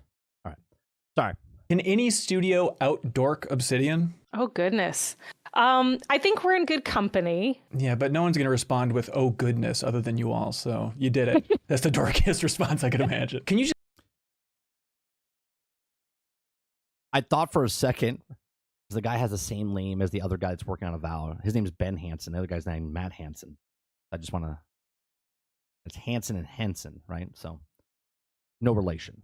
Respond with, oh, goodness, other than you all. So you did it. That's the dorkiest response I could imagine. Can you just say the words Fallout New Vegas so people can stop leaving comments about it? Because you've asked me to say the words Fallout New Vegas, I will say the words Fallout New Vegas. Thank you. Could your choices in Avowed ever carry forward to a hypothetical sequel? Hypothetically. What was the biggest benefit? What kind of fucking question was that? What kind of question was that? If there hypothetically was a sequel, could it move over? Hypothetically, okay, that's a stupid question, and an okay answer because of a stupid question. Benefit from delaying the game. Did I say Chris Hansen? I said Matt Hansen. Into 2025. Did I say Chris? I don't know. More time to cook. What was the last big feature that you put in the game? We've done a lot of polish to difficulty and upgrade costs. Do you want people to compare this game to Skyrim? People to start comparing other games to this game. Do the enemies scale? See, that's a hard thing to do, right? He asked, do you want people to compare this to Skyrim? That's not your choice, right? That's not your choice. People are always going to compare this, just like they compared Outer Worlds to They compared Outer Worlds to Skyrim. They compared Outer Worlds to Fallout. It's just something people do, right? Scale with your level. Enemies do not scale with your level. Who made that Okay, so the enemies do not scale with your level. key art for the game? A group called Skylight made our key art. Hold on a second. We got to back up. Level. Enemies do not scale with your level. Who made that key art for the game? A group called Skylight made our key art. Is that like our skeleton, like the player character skeleton, or what is that supposed to be?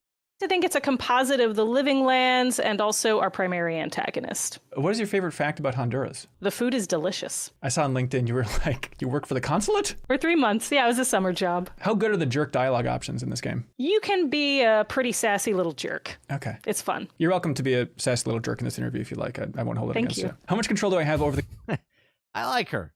She seems perky. companions in this game? You can tell them what to attack and how to attack Is she AI? I don't think she's AI.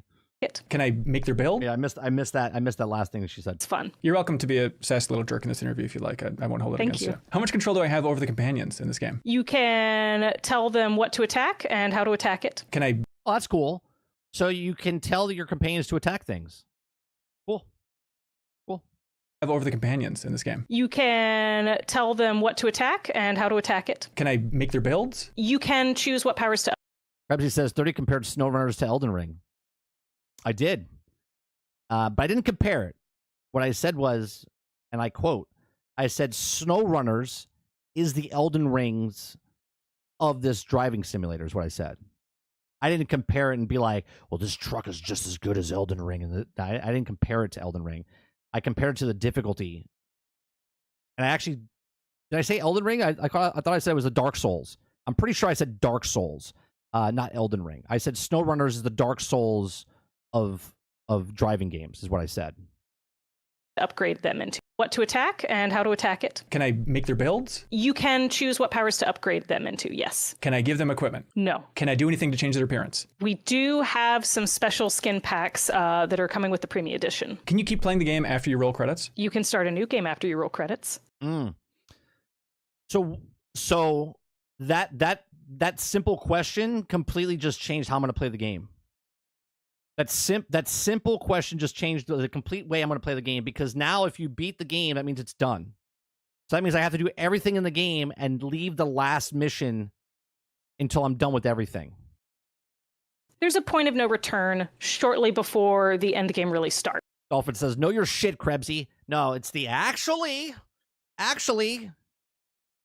I know Microsoft. Credits that are coming with the Premium Edition. Can you keep playing the game after you roll credits? You can start a new game after you roll credits. There's a point of no return shortly before the end game really starts. I know Microsoft probably wants to be secretive with a bunch of these numbers and stuff, but can you tell me exactly how many Avowed Sherpa blankets y'all have sold from the merch store? I have no idea. Do you have If he knew that, if they know that question, then people would start to figure out how many game sales they have. So no, they wouldn't share that.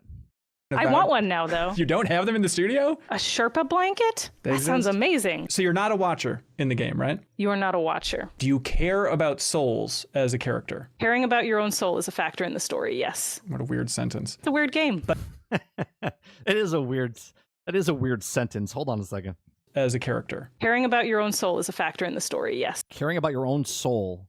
The fact I've never played the Pillars of Eternity series, and I know this takes place in Pillars of Eternity. So I've never played. So this is like a fresh thing for me. I don't know anything about it. What a weird sentence. It's a weird game. By the end of the game, do you know which god you belong to? If you've been paying attention, yes. Is it a pretty important thing for the story? Yes. Is it a crime to subscribe to a YouTube channel? No. I didn't think so either. Did you design areas with the kick in mind? We designed a lot of falls. I have to say, I do like the way he's doing this interview. It's like asking real questions and then asking like silly questions as well to kind of keep the person from being bored or being entertaining. I do like that. With various impulse abilities in mind. Areas with the kick in mind? We designed a lot of falls with various impulse abilities in mind. Kicking is not your only way of yeeting. But there's going to be a lot of that of people just like la-di-da walking along a cliff and stuff. There's going to be enough to keep you satisfied, yes. Did you always plan on supporting a third-person camera in the game? Yes.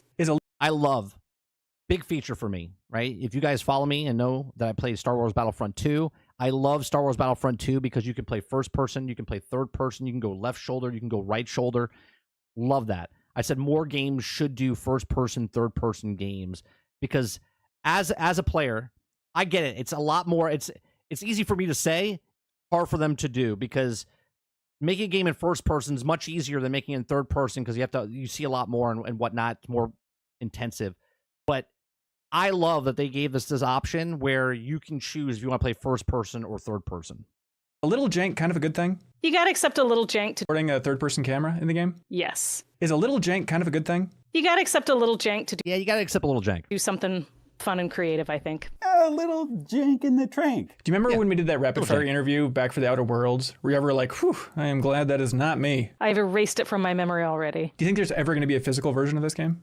Don't know. Can I dual wield? Oh, is there no physical version of this game? There's no physical version of this game. See? This is this goes into a whole other bigger conversation that we were just having with the other conversation we were having about Xbox selling consoles and the new system only having no disk drive. Okay? And this is my point that I make all the time. If the industry decides to tell you that you're not getting a physical copy, then that's the way the industry is going. Right? You're like, no, I'm not going to buy it. And you're like, all right, cool. Then you don't get to play the game. Right? They force you into the ecosystem. Yeah. Right, Krebsy. So the more options of not giving you a physical disc, they force you to get either the digital version, and you're like, I'll just get the digital version because whatever. And they make more money off of that one because it's $500 with no disk drive. A wand and a pistol? Yes. Do I use the wand as a version of on a this game? second. I am glad that is not me. I've erased it from my memory already. Do you think there's ever going to be a physical version of this game? Don't know. Can I dual wield a wand and a pistol? Yes. Do That's cool. Dual wielding a wand and a pistol. I use the wand as like a ramrod, like in the pistol? You do not. That would probably break your wand and or your pistol. Are there any broken builds in general you want to plug for this game? Dual wield maces. But it's fun. Dual wield maces. That sounds fun. Oh, you meant broken good. Broken good. Oh, goodness. Now I'm conscious of how much I'm saying that. That's funny. Put a lot of points into dexterity and you will be very fast at everything, which feels fantastic. What's it going to be like for players who play this game like it's just Halo 2? I don't know what it is. Right? Some people have just I don't have this face, by the way. Her face makes me smile. Like her perkiness of the way she's answering questions. I don't know anything about this woman. Okay? Don't even know who she is. I missed it in the beginning when she said her name. Okay? But just her answering questions is making me smile for some reason. Just like, she makes me feel good. I'm saying that. Put a lot of points into dexterity and you will be very fast at everything, which feels fantastic. What's it going to be like for players who play this game like it's just Halo 2 dual wielding pistols trying to gun their way through? It's a lot of fun. You will have to reload more often than you do in Halo, but you'll never run out of ammo. Like what are we doing? Oh, that's cool. I mean, Avowed is obviously coming to PlayStation 5 at some point. I know you can't say anything, but just as a secret nod. Buckalorian says you definitely don't have that kind of face. Hey, I make the jokes about myself, Buck. All right? Just if it's coming to PS5 sometime, just breathe at some point throughout the rest of the interview. At some point throughout the rest of the interview? I got it. Okay. Can you wear headgear in the game? You're a godlike, so you have kind of your own freaky head features. So I saw online that you did a quick fire interview with PC Gamer about Avowed. I did, but yours is better, I promise. Okay, I think. So wait, she's the game Interview director. with PC. She's the game director. Gary, you need to fire Matt in the art department, okay? Because if you were talking this entire time, okay, people would hate this game because of some dickhead saying stupid shit, right? You should be out here, and that's what she's doing, okay? She's doing this now, okay? Think about the interview right now. If Matt was doing the interview with this guy and not her, oh my God, we'd be like, oh, look at this guy. Like, she's like cheerful, and she's like, this is who should be the face of talking about the game. PC Gamer about Avowed? I did, but yours is better, I promise. Okay, I think we kind of need to assert our dominance if that's okay. So if I can go full rap god, is that allowed? There you go. Go for it. Okay. Microtransactions. No. DLC. Maybe. Multiple end. Okay, oh, these are rapid fire. Okay, hold on. Okay, I think we kind of need to assert our dominance if that's okay. So if I can go full rap god, is that allowed? There you go. Go for it. Okay. Microtransactions. No. DLC. Maybe. Multiple endings. DLC maybe. Well, yeah, it has to be well received. Okay, and they'll make DLC, which I think they will because that's the Game Pass model. There you go. Go for it. Okay. Microtransactions. No. DLC. Maybe. Multiple endings. Yes. Text cards. Yes. Big boss battles. Yes. Series X frame rate. You can get up to 60. New game plus. Okay. So she said 60 frames on the X. 60 frames on the X. So that means 30 on the S, maybe 40. Yes. Text cards. Yes. Big boss battles. Yes. Series X frame rate. You can get up to 60. New game plus. New game. What's the most underrated No new game plus, just new game. Telltale game? Tales from the Borderlands. Series X frame rate. You can get up to 60. New game plus. New game. What's the most underrated Telltale game? Tales from the Borderlands. Are there going to be Love Tales of the Borderlands. Such a good game. If you guys have never played Tales of the Borderlands, probably one of the better games they've ever created in the Telltale series. Get up to 60. new game plus? New game. What's the most underrated Telltale game? Tales from the Borderlands. Are there going to be character cameos from Pillars 1 and 2? Yes. Over 3. Yes. Is there class-specific loot? Anyone can pick up anything. Destructible environments? In part. Can you share quickly? Or we can drop the whole rapid fire thing. Can you share any big lessons from, team management, structure, all that fun stuff from this project? Leave lots of time to iterate, figure out how to get people working together closely in small, self-sufficient groups. Did you watch Double Fine Psych Odyssey yet? I watched a couple episodes, but there's a lot to get through. It's worth it, though. You should really get to it at some point here. I've heard that. How are the game's dialogue? Z says it. She said DLC maybe, which means they're not cutting it. Something from the game to add later engagement. Well, that doesn't mean that specifically, Z, but you're right. You could assume that maybe, right? So they haven't cut anything yet. But obviously, I think they're waiting to see. And I think this is actually really good if that's what they're doing. If they actually don't have DLC already that they're selling later, like cut from the game and selling it later. Because she didn't say yes to the DLC. I obviously make the game, sell the game. If it does well, then make DLC for the game. And because it's on Game Pass, you would assume that they want DLC, right? Come back. Dialogue tools. On the dev side? Yeah. Same. Hold on one second. It's worth it, though. You should really get to it at some point here. I've heard that. How are the game's dialogue tools? On the dev side? Yeah. Same Obsidian tools we've been using for 15 plus years. I see them in my sleep. How many times have you played through the game? I'm on probably my fourth, full beginning to end natural playthrough right now. Do you like it? I do. It's very fun. What's a phrase that you said 5,000 times during this game? I don't know if it's weird. Now, obviously, her just saying that, it kind of gives me a good feeling of she likes it, right? Obviously, let's take it and put it on the other side, right? If a Veilguard person said, I really truly like playing the game, that would go a long way as well. But they didn't interview anybody and said that, right? Looking at what I'm seeing of the gameplay that we're seeing, what she's talked about so far, him asking her, do you enjoy it? And she's done 4 playthroughs, and she's like, yeah, I really do. Look at her when she says it, right? How many times have you played through the game? I'm on probably my fourth, full beginning to end natural playthrough right now. Do you like it? I do. That is the most natural I do. It's not, I don't think it's biased, Zinthos, right? You could see it in her face when you ask somebody, do you like it? When you taste something for the first time, you're like, ooh, I don't like it. She's biased because she's making the game, but she truly likes the game. You can see it in the way she said it. My fourth, full beginning to end natural playthrough right now. Do you like it? I do. It's very fun. What's a phrase that you said 5,000 times during this game's development that only applies to this game's development? Oh, goodness. Oh, not that one. We're building the tracks while the train is moving forward. Isn't that kind of every Said game's no one about development? any game ever. So you're directing this game. I assume you thought that it'd be hard. How many times harder was it than you expected going in? Many more times. Is that her with long hair? It is. I assume you thought that it'd be hard. How many times harder was it than you expected going in? Many more times. 10 times harder? Yeah, that feels about right. Toughest project of your career? Yes. What made it so hard? Creative pivot around the time I joined. Lots of changes midstream. Keeping the game moving forward. Continuing to make content and leaving ourselves time to iterate. What is the first See, she said it right there. She said, keeping the game moving forward. Continuing to make content. now, does she say keeping the game moving forward and keep making content? Is she talking about content for the actual game or keep making content for the game after the game? Right? And leaving ourselves time. Sin says, I know why she makes you smile, 30. Her eyes smile. Yeah, I mean, she's got she's just pleasant. You know what I mean? Some people are just pleasant. To iterate. What is the first line in the game? Aora. It doesn't fade up to a big world map or something, does it? How did I bet you, I don't know this, just based on her short hair, she probably was no kid, and then she had a kid, and then she cut her hair. I don't know that. I'm just observing and saying something. Did you know? I'm Aora. It doesn't fade up to like a big world map or something, does it? How did you know? I've played this type of game before. What is the time to combat in the game? 90 seconds. Whoa. You gotta be Wait a minute, what was that? I've played this type of game before. What is the time to combat in the game? 90 seconds. Time to combat 90 seconds. Whoa. You gotta be fast. Okay, can you help settle a bet? Sure. Is an oath Worth the weight of a crown. No. How many companions are there in Avowed? Technically 6.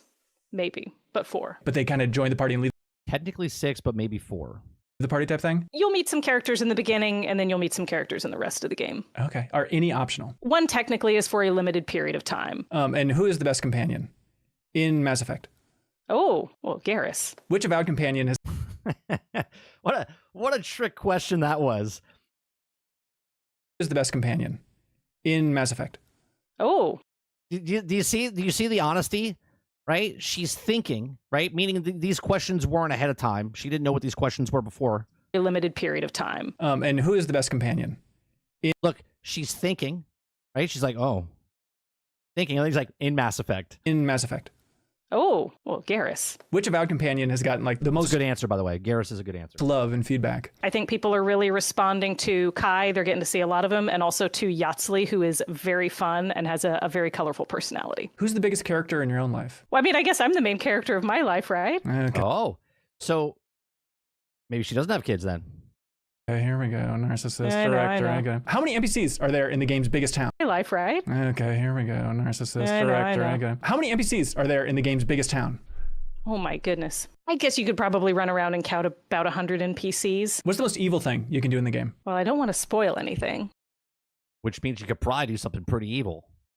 Is there a big, obvious evil thing you can do? Yes. I mean, you can side with the antagonists. Yeah, that's pretty good. If Oh, that's cool. people could only read one book that you wrote, which one should they read? The Buried Life, because it's the first one. Did you write anything in Oh, okay. So she's a writer. you can do? Yes. I mean, you can side with the antagonists. Yeah, that's pretty good. If people could only read one book that you wrote, which one should they read? The Buried Life, because it's the first one. Did you write anything in Avowed? Yes. I wrote Kai. Is that tough to do while also directing the game? Yes. If you could work on any Okay. Respect. Microsoft IP, what would you want to work on? Oh, goodness. There I go again. Quest for Glory? You know they own Quest for Glory now, right? Really? Wait a minute. Did she not answer it? Work on any Microsoft IP, what would you want to work on? Oh, goodness. There I go again. Quest for Glory? You know Oh, they own Quest for Glory now, right? Really? Mm-hmm.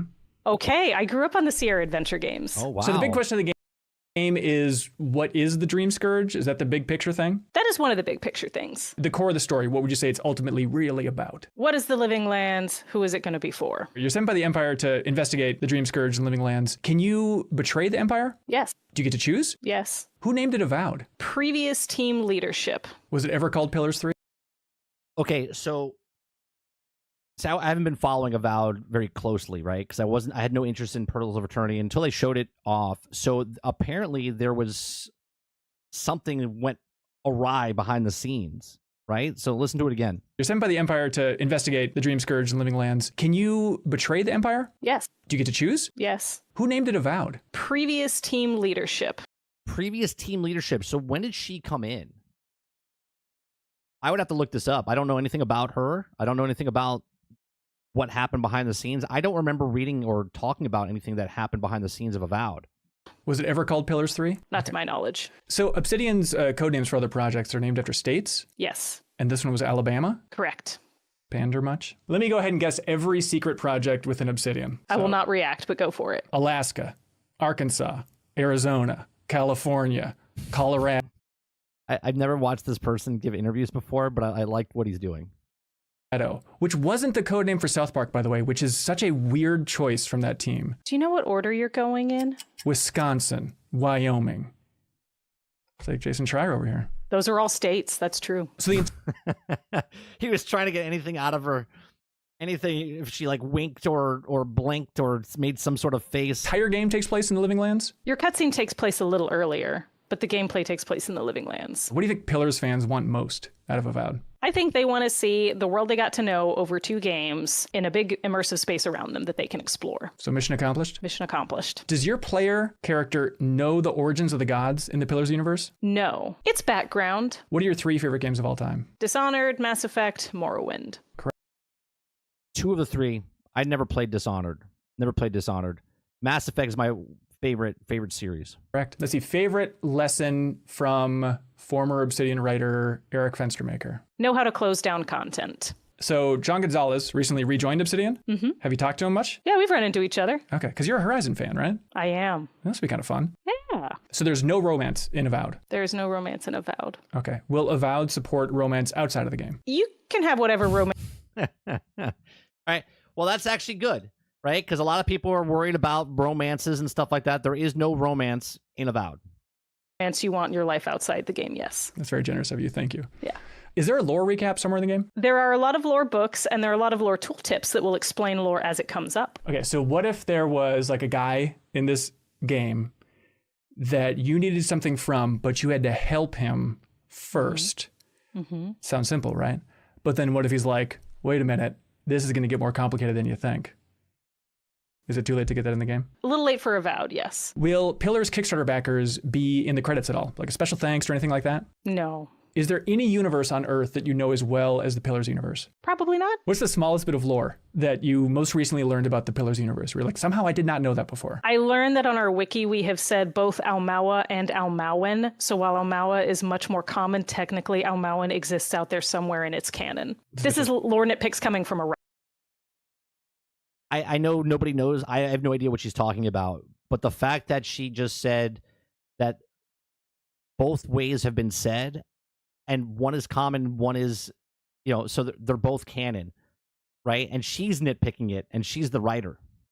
So this is what you got. Do you remember any seemingly like small decisions made at the start of Project Eternity, where this whole thing began, that now has like a huge consequence for Avowed? I mean, saying that the gods were invented. So like the end of Pillars 2 is going to have some consequence for Avowed story? There are some references to the end of Pillars 2, but you actually don't have to know what's happened to play Avowed. Do you think Icewind Dale is the kind of guy you could get a beer with? He sounds fun, yeah. How does the size of this game's development team compare to the Outer Worlds? Little bit bigger, I think, but roughly on par. How many people worked on Pillars are also working on Avowed? Maybe a third of the team that worked on Pillars is on Avowed. Why is stasis and telekinesis always purple? Because purple means magic. And why is wind magic usually green? Maybe because it's blowing little bits of grass. I think you're right. Sounds good. What has been the biggest bullshit answer, but I think that's a good answer. piece of feedback from Xbox, the Xbox team? We love your game. Do more of it. Do more of it. Keep going. Don't quit. We got some very good feedback on what was clear and what was confusing in the early hours. Can you just give people the ammo ahead of time? Like 5 years from now, what's going to be like the big argument that people will make for why Avowed is slept on? It's actually the greatest of all time. Like, what's that YouTube headline going to be 5 years from now? Avowed. Those living lands are still living. Check it out. Check it out is what the YouTube headline says. Check it out. Have you ever made a YouTube video? Oh, goodness. That's what it should have been. Clearly not, no. Originally, the out. game had co-op. Is it something you'd ever want to return to in the future? Or you feel like, nope, Avowed single player, that's the way it should be? I mean, for the kind of game Avowed is, single player works best. Would you like to see Obsidian tackle a big, seamless open world at some point in the future again? Like Grounded? Yeah, I think it'd be fun. Grounded's a good game. I've liked almost every game that Obsidian Studios has worked on. Almost every single one of them. Is there anything like the Outer Worlds Supernova hardcore mode in Avowed? There is Path of the Damned. And what is that like? Enemies hit harder, you do less. Do you ever regret destroying corporations through your scathing satire in the Outer Worlds? No. I hope they're doing okay out there. Yeah, they'll be Did she work on Outer Worlds? I have to look her up. fine. So the Outer Worlds 2 is also coming in 2025? Yes. So is the Avowed Wait, Outer Worlds 2 is coming out in 2025 as well? Man. team shifting over to help launch that? People will be joining up on that project, yes. Are you going to jump over? TBD. What do you think about Outer Worlds 2 from everything you've seen? I am psyched. It looks like a lot of fun. Is it different than what you thought it was going to be? It's just more of it, more polished, more content, more fun stuff to do. Have you got to play Fable yet? Not yet, no. Okay, there's no like internal, go ahead and play every... So wait. I know nothing's official yet, but we're getting Avowed, Fable, and Outer Worlds 2 all this year. other studios' games within Microsoft? Well, if there is, no one told me about it. Do you know if Todd Howard's played Avowed yet? I have no idea. If he played it, would you want to hear his brutally honest feedback? Sure. He can't hurt. She's like, no. That's what that means. She's like, would you get his honest opinion? She's like, He no, I played don't really it. give a Would you shit. want to hear his brutally honest feedback? Sure. He can't hurt you. Okay, I'm all the way over here. and what do you think about Avowed right now? We've had the team playing the game for the last few weeks, and people are like, this is really fun. I'm into my build. Like, I like what I'm doing. And it's like, yeah, mission accomplished, guys. Are you more proud of this game than anything else you've worked on? I'd say so. Just for the blood, sweat, and tears going into it? Yes. So what level of success are you hoping for with Avowed? Like universal acclaim, or immediate studio closure, or hell, why not both? What are you going for? 99 on Metacritic, universal acclaim. Everybody loves this game. That's what we're hoping for. What are you going to do when Avowed ships? Post-launch support, and eventually a vacation. Honduras is nice. So I've heard. In Avowed, is it going to turn out that you belong to the rap god? If you thought, hey, this video wasn't bad, well, there's a whole lot more like it. That's cool. All right. Go check out that the video. It comes from the channel Mini Max. The description it's in the description down below. So make sure you go give it a like. Look, she needs to do all the marketing for the game. Matt Hansen, I don't know if he's said anything since his outburst before about Elon Musk, okay? But that dude needs to stay quiet and not say a word, okay? What she just did in one interview with rapid-fire questions, for me personally, won some, goodwill points back, right? Very chippery, answered the questions, fun, right? Like, that's what you need, right? The game director to talk about the stuff like that, not the art director saying some garbage that has nothing to do with the game, right? Because of his personal opinions on people. Like, total 180 spin over here, right? While she was talking and they were showing the clips of it, I think Avowed looks pretty good. Okay, the combat looked pretty good, the magic and stuff. It's good to hear that 60 frames per second is happening for the X. Okay, as someone that bought an X, to get 60 frames per second when the game launches. So hopefully, okay, awesome. Okay, 30, I would assume, 30 to 40 on, on the S. I'm not sure. I would assume, because she didn't say the S, she said on the X. So, I think that was a pretty good interview. I might have to go back and watch his other stuff if he had other interviews with other developers. We talked about Final Fantasy. Okay. Here we talked about that. No level scaling. DLC maybe. Around 100 NPCs in the game in the biggest town. You can side with the antagonist. You can also choose to betray your homeland. Increase your dexterity to make your attacks really fast. You can start a new game after rolling credits, but you can't continue exploring. That's a big one for me. Now, I'm glad she said that ahead of time, because I would have played the game and beat it, and then I would have put it down. But I'd be like, oh, right? But now I'm going to do everything. Side quests, whatever I can, and not do the main story. I'm going to play it like I played Starfield, basically, right? Starfield, I did all the side quests before I did the main story. That's the way I'll play Avowed. Altern says, I mean, the Xbox, the box says 120 frames per second. Sure, I will accept 60 frames per second 5 years later. Are we moving the goalposts, Altern? Is that what we're doing? Are we moving the goalposts? Moving the goalpost because of 60. It hit 60. That's what everyone wanted, 60 frames per second. But now that it hits 60, now we got to make it 120. Is that what we're doing? All right. Oh, we're gonna move it. We're moving it over here now. Altern is moving the goalposts. Okay, he's moving the goalposts.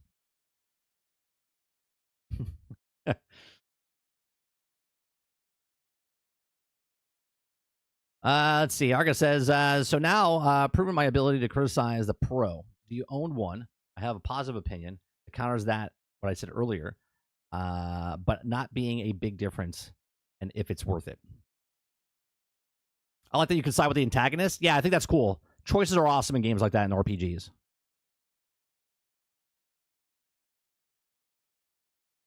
But I need more.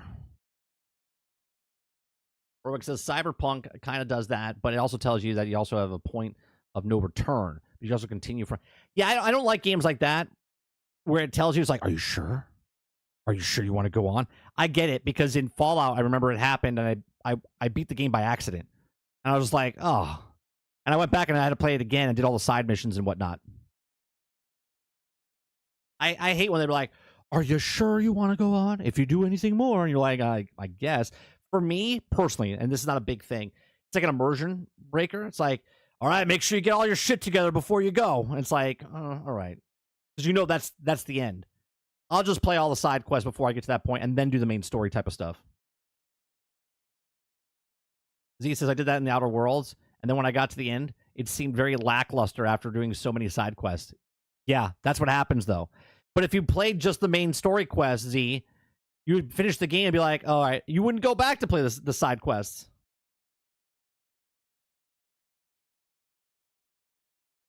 Thronkill says, I hate Fallout. Did you play Fallout?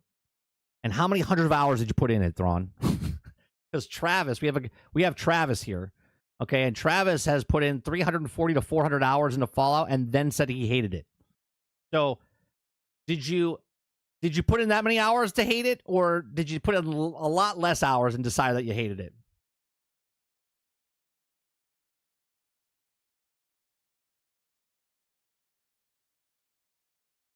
I don't have to pay too much attention to the marketing of the performance. I wait for reviews to see if it's the reality of the performance.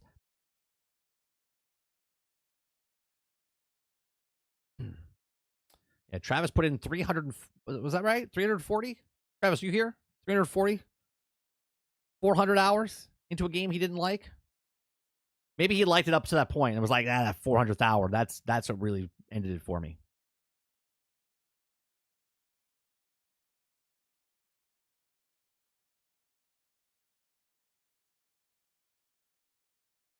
All right, we got the next story. No, I didn't. I don't have it. I don't have to. When bobby pins kept breaking, I was worthless venture. But it was a joke. Kill. What I'm saying is, like, he put in 400 hours and was like, I hate the game. You had a bobby pin break and you're like, nah, I'm fucking done with this. You're like, I'm out. You didn't have to put 400 hours in.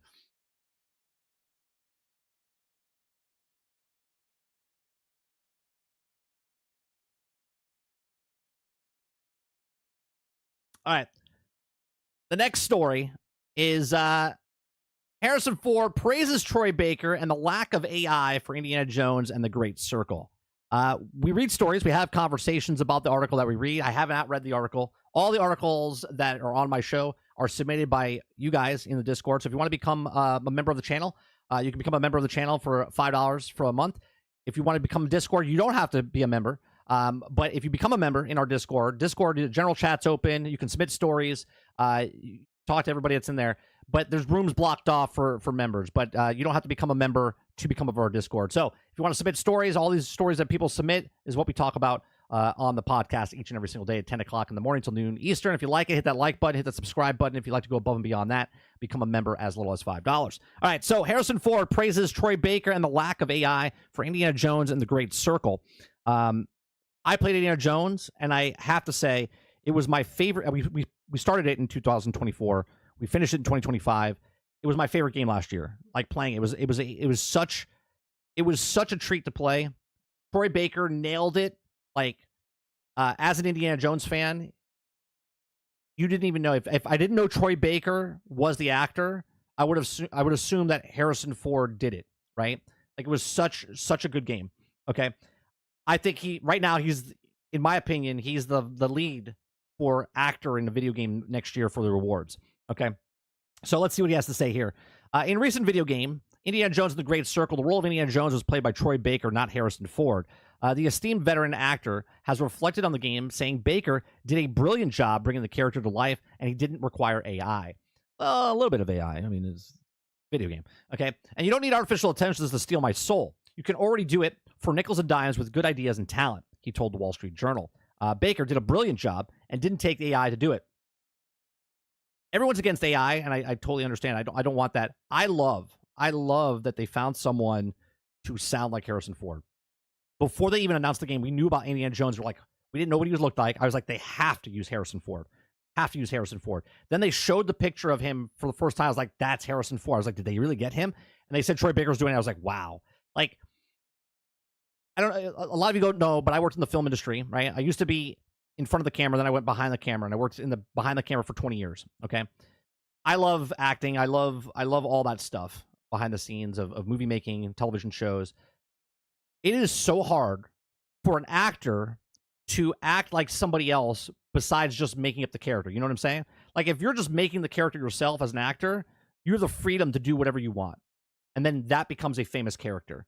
Okay, but when Harrison Ford was Indiana Jones for the first time, and now Troy Baker has to become Indiana Jones, that's next level stuff, right? It's like being an impersonator, okay? Not an actor type of thing, okay? And he did a brilliant job. It literally felt like Harrison Ford, okay? So he says, the AI was used, however, to de-age Ford in the movie Indiana Jones and the Dial of Destiny with striking results, and the movie didn't score well with the critics, and Ford reflected bluntly, shit happens. Going on to say that he believed that the story was worth telling, and he was happy he made the movie. Cool, right? It didn't do very well because I didn't see Crystal Skull. I didn't see Dial of Destiny. In my head, the first three Indiana Jones were like the pinnacle of what it was. This game, The Greater Circle, is episode 4 of Indiana Jones, not the Circle of Crystal Skull, and not the Dial of Destiny. Okay, I will never watch those two because I don't want to see Harrison Ford old. I don't. Okay, just like I don't want to see Pedro Pascal in every movie, I don't want to see Harrison Ford acting as Indiana Jones as an older Indiana Jones. I want Indiana Jones to be young Indiana Jones, and I love that they made this game because now they can continue making Indiana Jones because they have a guy that sounds like Harrison Ford. Okay. So going back to talk to AI, Ford dismissed the idea that the estate could one day cash in on his likeness through some kind of digital recreation of himself. He says, quote, my plan is to keep working behind that face till I don't care what happens anymore. I'm selling the pieces by piece while I'm alive, he said. There won't be any need for me, and there's somebody behind me doing what I did. Okay, Bethesda boss Todd Howard originally rolled his eyes about the idea of Baker playing Indiana Jones in The Great Circle, but eventually came around to the idea. Ford and Baker appeared on stage together at the Game Awards in the past December, and where Ford praised The Great Circle and Baker's performance. Oh, I didn't know that. So Todd was against Troy Baker. I mean, that's a big sell, man. Like, this game lives or dies, in my opinion. If Harrison Ford didn't do the voice and Troy Baker did such a good job, and you get some person that comes in. Did you guys hear the voice of Darth Vader inside of Outlaws? I was like, what the? Like, it was terrible. It was terrible. I was like, that's not Darth Vader's voice. And that was just a small, brief moment in the game. Could you imagine a whole game of Indiana Jones and he sounds nothing like Harrison Ford? That would have been a disaster, okay? I know people don't think of it that way, but if Troy Baker did not nail this part, it would have been a completely different experience through the whole game, right? The game could be exactly what it is, but it would have been trash. It would have been trash, Eclipse, if it didn't sound like Harrison Ford. It didn't encapsulate him, okay? It was like recast him, you know what I mean? So The Great Circle has reached 4 million players on Xbox and PC, and the game is slated to release on PlayStation 5 this spring. When they say 4 million players, is that sales? Is that, like, what is that? They don't tell you. Is that just 4 million? Only 4 million people played it? If you're one of those people that has Xbox and are on Game Pass and you didn't play this game, you're missing out, man. You're missing out, especially if you're an Indiana Jones fan, right? Don't worry about the Crystal Skull. Don't worry about the Circle or whatever, the Dial of Destiny. The Great Circle is the 4th installment, right? Just like RoboCop, the game that we played a year and a half ago, whatever it was, in 2023. That game was phenomenal, and that was the sequel to RoboCop, okay? But these are just my thoughts. Let me know yours in the comment section down below. What do you think? Did Troy Baker do such a good job, and that was the winning factor for you to play the game, or did they just encapsulate the entire of Indiana Jones? And question for you guys in chat and also in the comment section down below afterwards. Do you think AI will get to the point? I mean, you guys listen to the songs that I create every single day, okay? That the songs that I create is AI and it sounds just as good, there's going to be a time that AI can encapsulate the person that you're looking for. Because if you have data, if someone just fed all the Indiana Jones lines from all the movies of Harrison Ford into an AI program, that AI program could sound like Harrison Ford, no doubt. Okay? So, again, let me know your thoughts in the comment section down below. Let me know you guys in the live chat. Please make sure you share, like, subscribe. If you like what I do here, check out some of our other videos. Thanks for watching.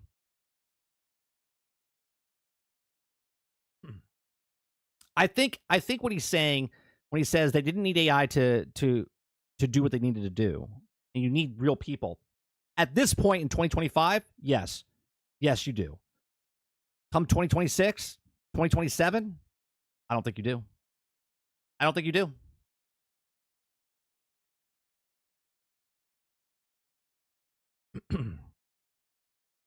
Let me see what you guys are saying up here.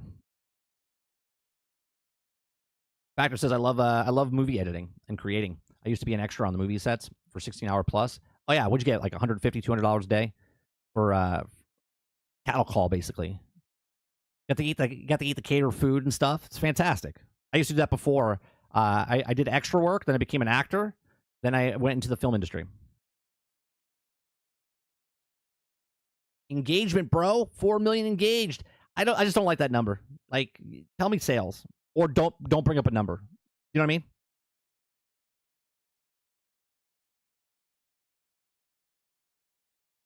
Games doing sequels better than Hollywood. Yeah. Yeah.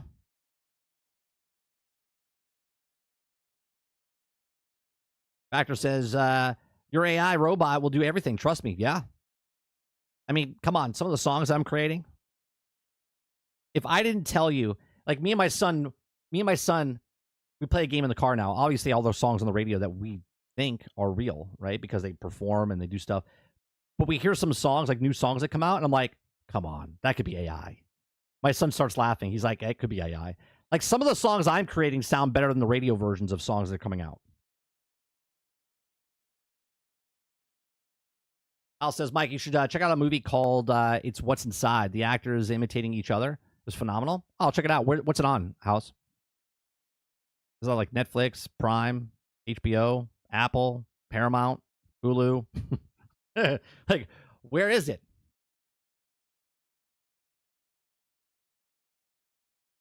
Akuta Papa says, take Tarkin or Leia from Rogue One and add good AI voice. Yeah, I'm telling you, man. They have no idea. Ben Affleck a couple of months ago was at a conference saying that AI just won't get there. And I'm just like, you have no idea what you're talking about. You have no idea what you're talking about because you're not using it. People just hear AI and they're like, no. It sounds like that robot on my phone.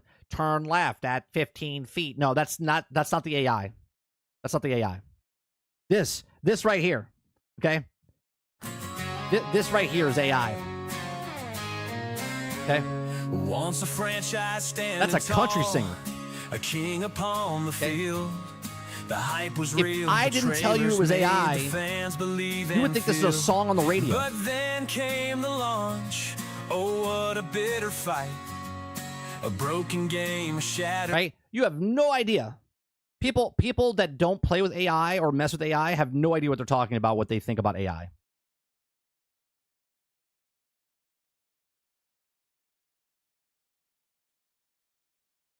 Eric says, you have experience in the film and TV industry.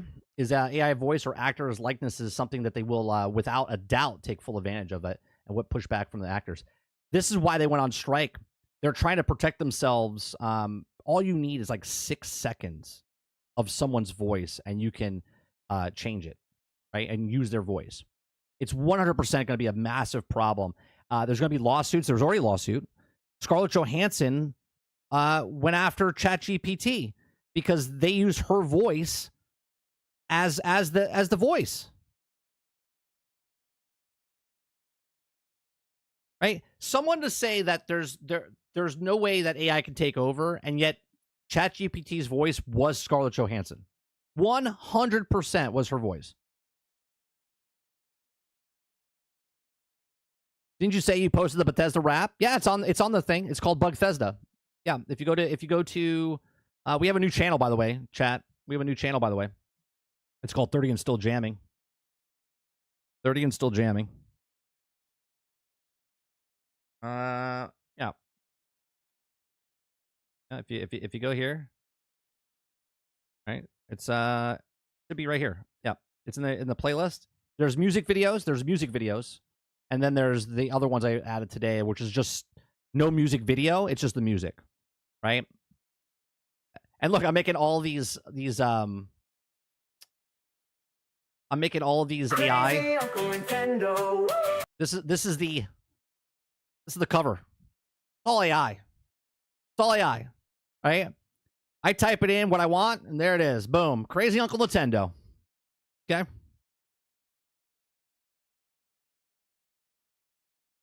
So if you want to listen to the music, it's all there. Bug Thesda's right here. There's the video that Hilly made. Took the commercial and stuff and put it to the music. All right, so that's a new channel. 30 and still jamming. I'm gonna keep adding to it. I'm gonna keep adding song after song, and you can look. Here's Hasbro. There's Hasbro Blues. Okay, I'm all in on this AI music stuff, man. So you have a whole list here of stuff. It's in that list.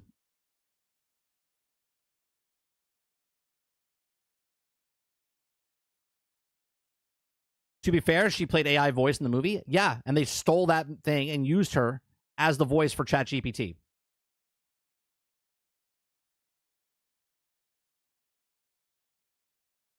Thrawn Kill says, I didn't know it was that easy.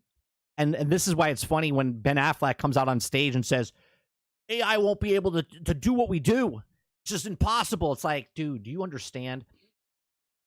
A computer, right? A person's being fed. 1,000 people could tell you information, right? But you're one person, and you have to sit there and learn the information. But now, change that around, where millions of people are giving data to a computer, and it just learns instantaneously, right?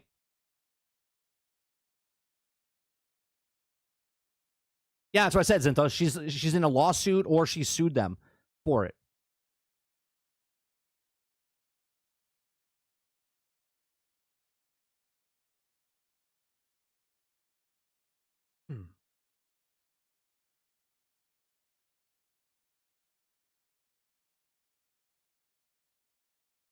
Did you see the news that ChatGPT is mad because someone copied their AI? I think it's called a deep stake, or something like that. You're talking about the Chinese company that came out, right? Altern? Yeah, they. So I believe ChatGPT stole their information from Google, and now they stole it from ChatGPT, right? Think about that. I stole from you, and now someone else stole from me to make their thing better. Like, okay.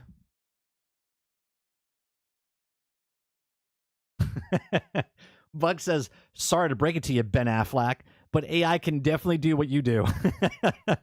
Yeah. It just gets faster and exponentially faster and faster.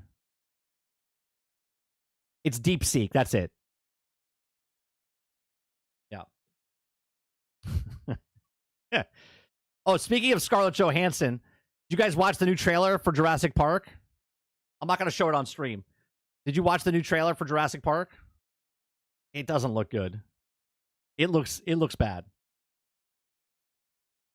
It almost looks like, at least the way it was cut, it reminds me of the movie. Remember Lake Placid?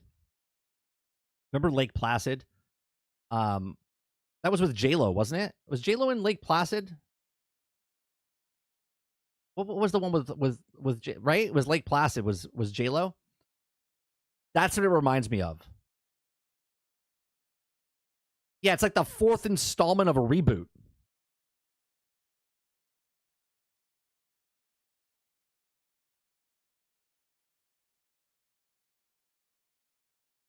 Oh, J-Lo was in Anaconda. That's right.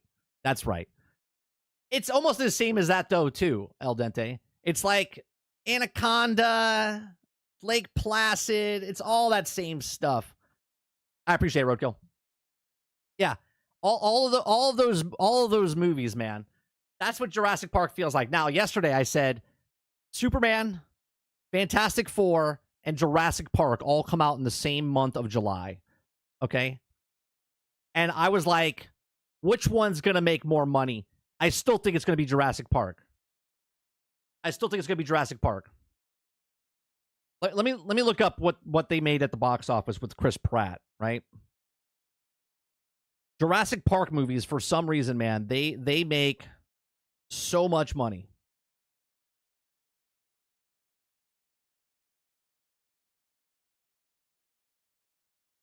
Okay, Jurassic Park. Let's see, they got 397. Jurassic. Oh, that's Jurassic Bark. We don't need that one. What's the one? What's the ones with Chris Pratt? What are those called? Jurassic World, right? Jurassic World? Yeah, that's what it is. We got Jurassic World, Jurassic Dominion. I've never seen any of these. Never seen any of these. Okay. So Jurassic Park 1993 made 1.1 billion, which is insane. Okay? Insane. Back in 1993, making $1 billion, there's only like 2 movies. It was that and like Titanic. Okay? $1 billion for Jurassic Park. Then you have Jurassic Park in 1997. That only made 618. Okay? And then you had the one in 2001, which made 368, and that's when they stopped it. They're like, no more Jurassic Park. We were done with Jurassic Park. Okay? Then they made their reboot. Okay? The reboot. Yeah. So the reboot with Chris Pratt, Jurassic World, 1.6 billion. 1.6 billion. The second one, 1.3 billion. Then the last one made 1 billion. Same type of scenario as the last one made, right? The top one did best, then it slowly went down each time. Okay? So obviously, I don't think the next one's going to break $1 billion. It's going to be the worst one, unless it's a reboot of this one. Is it the 4th rendition, or is it a redo of after Chris Pratt? I don't know. Okay? I don't think it makes $1 billion. So, do you think Fantastic Four breaks $1 billion? I don't think Superman. Maybe Superman does. Superman, I think, breaks $1 billion. Superman breaks $1 billion, maybe. Fantastic Four, I think, maybe around 800 million, and then Jurassic, I think, 900 million. Maybe Superman wins it. I don't know. It's a tough one. They're all fighting each other in July. The battle of the AAA of the blockbuster films. Yeah, there's 3 world movies. I've never watched any of them. I used to go to the movies 3 times a week with my wife before we had kid. Since the kid came out, we go maybe to the movies 3 times a year.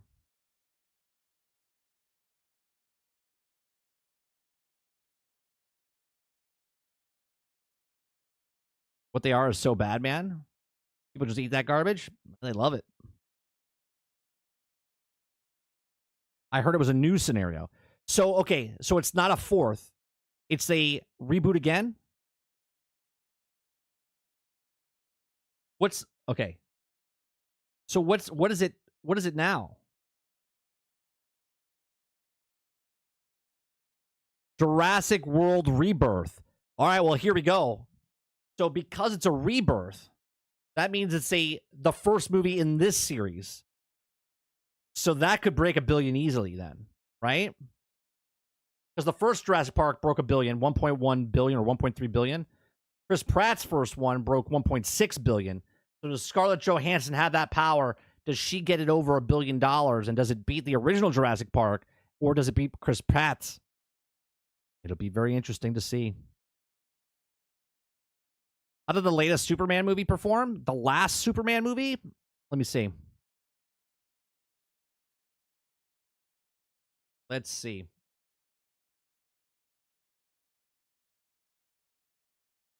It was just called what? Superman, right? It was just called, that's 2025, 78. Man of Steel was the last Superman movie. Jesus Christ. Really? Batman vs. Superman was the last one. So Man of Steel in 2013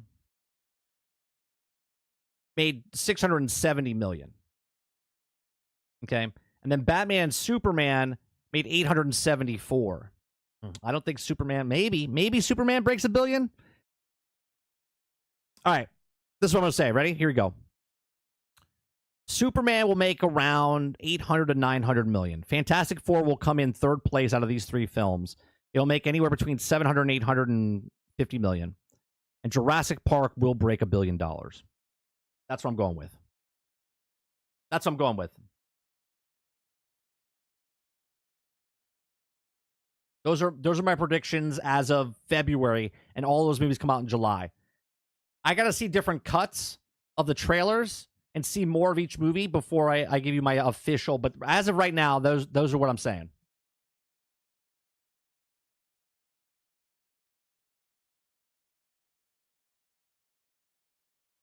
Starts as if Superman is decent, the general public is looking for hope in general. If we see Superman movie as patriotic, it's possible it hits $1 billion.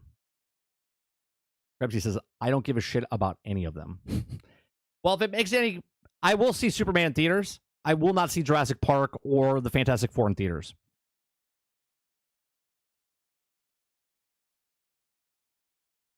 He says, it says it's a script that was written by the guy who did the OG Jurassic Park.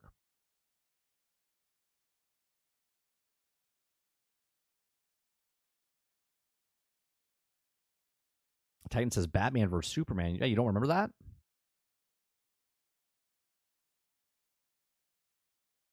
Didn't even know there was going to be a Superman movie? Yeah, they just showed it like 3 weeks ago. The trailer came out. Superman, Waterbear says the Superman will make 875 mil. We're close. We're close. Yeah. Waterbear says Fantastic Four make 850 and Jurassic 1.2. We're on the same wavelength, Water. We're on the same wavelength.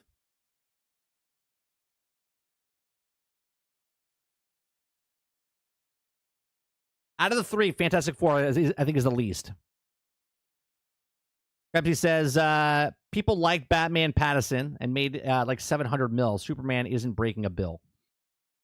Yeah, I think about 800, 900 mil. I don't think it breaks it, but I think people are hesitant right now because Gunn said that nothing matters before, so it kind of ruined the rest of the films. And now this I said the other day, this Superman film. Well, actually, I said this with Fantastic Four. Right, but I believe it's the same thing with Superman. Superman is that Iron Man film for DC, right? It's that relaunch of Marvel. It's that relaunch of DC, and it could be good, and it could springboard the next movies going down the road.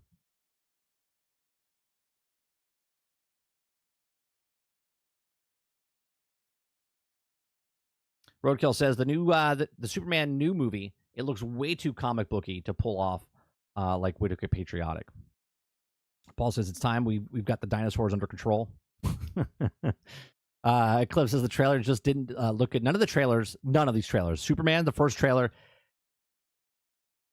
was the most exciting out of the three, but it was still underwhelming. Fantastic Four was underwhelming for me, and Jurassic Park just looked like placid.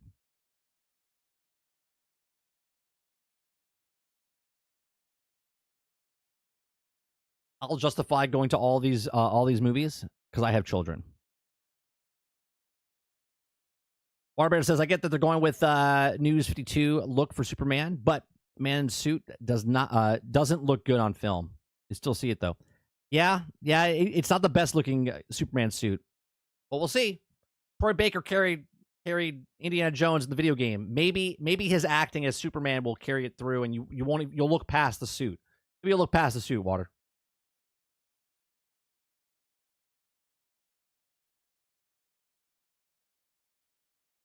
Paul says, Act 1, we brought the dinosaurs back to life. Isn't this amazing? Act 2, oh no, the dinosaurs are loose. Act 3, run. I in the trailer, they said they go back to the original island. Right? Like, come on. Like, so bad.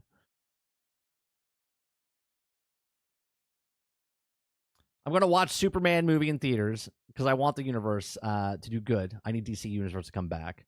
And Krebsy says, make a movie that's Fantastic Four fights an evil Superman, but cosmic dinosaurs comes along and Superman and Fantastic Four team up to kill Space Godzilla. I mean, you should pitch that to Hollywood. I mean, you're going to be licensing is going to be a nightmare, but I think you could pitch it. I think you could pitch it, Krebsy.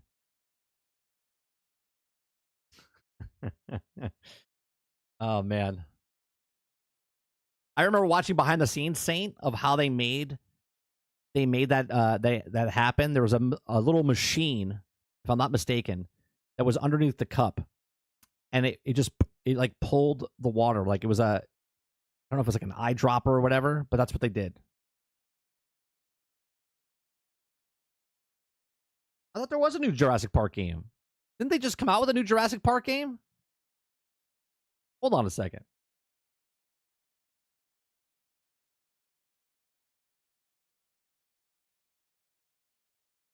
I swore they just had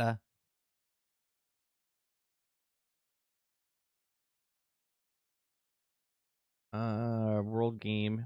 Yeah, there was a video.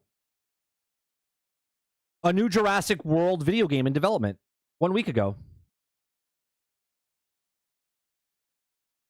And then there's a Jurassic Park Survival that just came out, or they announced. Yeah, right here. It's on Steam. It's to be released, but this is the Jurassic. This place, I wanted to show them something that wasn't an illusion. Something that was real.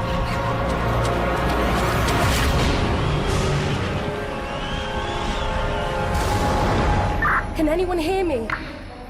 This is Dr. Maya Joshi. I've been left behind on Isla Nubla. Oh, you're asking for like a sim building game? Is that what you're asking for? Is it too loud? Get over it, you wuss.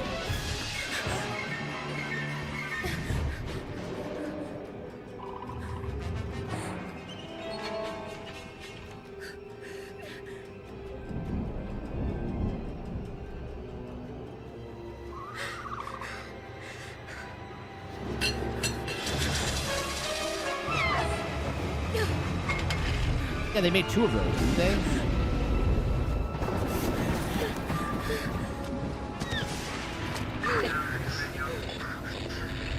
Is anyone there? That's the movie. I'm done watching this. All right.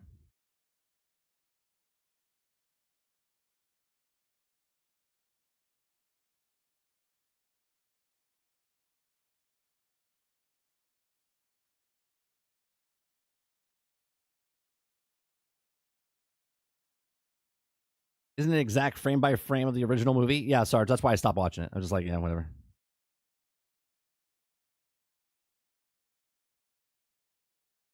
Brain says people are saying that the next remake of Capcom is making might be a Devil May Cry. Yeah, I'm done. I'm done, Dolphin. I'm just like, I don't need to watch any more of that.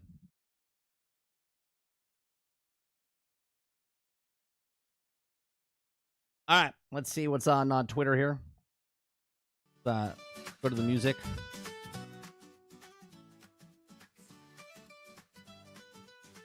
Let's go to Twitter. See what's happening on Twitter.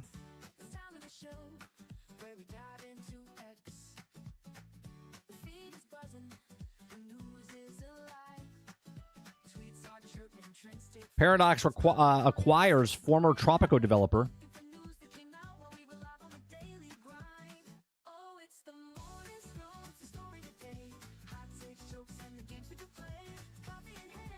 Former EA and BioWare vets unveil Zelda-like co-op RPG Cloudheim. Move that over to the news. We have a podcast this evening, guys, called Generation X Gaming, the weekly podcast that goes over a few of the top stories in the past week, and we rant along the way. Join me and Sarge tonight, 8 p.m. Eastern, right here on this channel.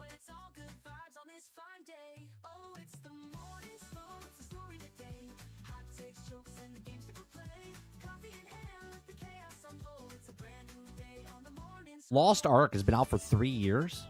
What the hell? Has it really been 3 years?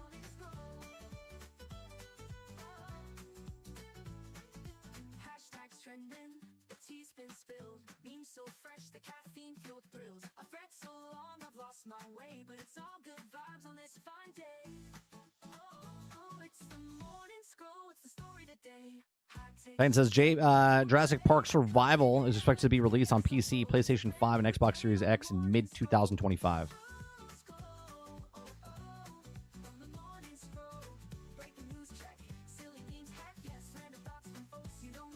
Longer than that? Counts its first release? No, I think it's 3 years on when it came out in America.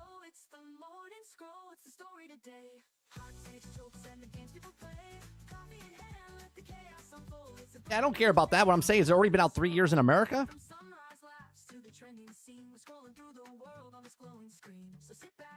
America.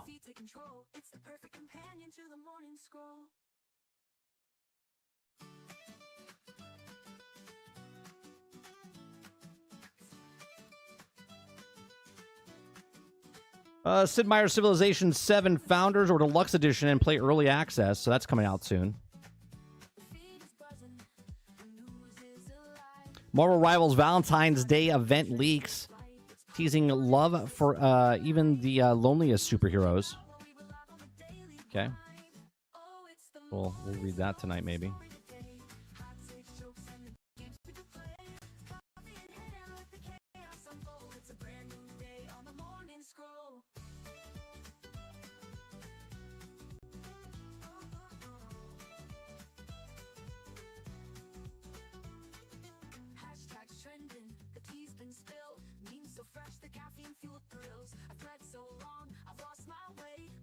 Grand Theft Auto, slide your way to victory around 3 new GTA Online drift racers.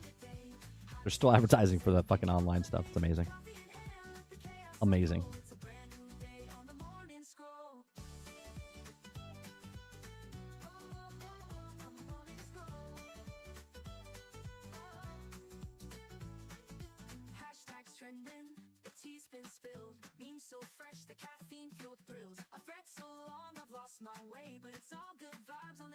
EA teases a big new Apex Legends 2.0. Metroid Dread developer teases next game, codename Project Iron.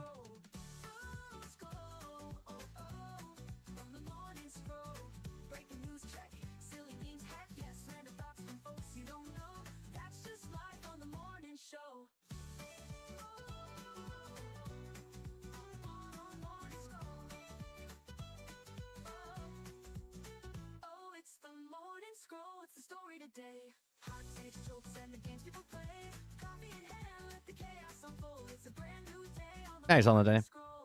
Yeah, we start at 8 o'clock, so we'll see you there tonight. Boo, EA.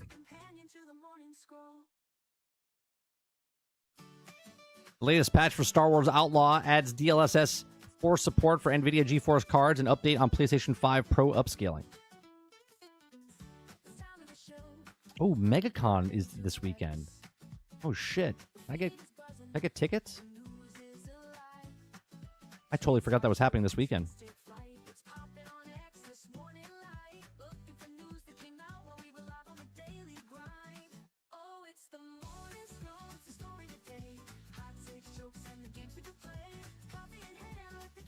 Everybody says I found some good in the universe. Back to the Future co-creator says, "F you" to the people constantly asking about a 4th movie. Yeah. Don't worry about the 4th movie. They want to reboot that shit. They're waiting. They're just waiting for that to go up so they can make it.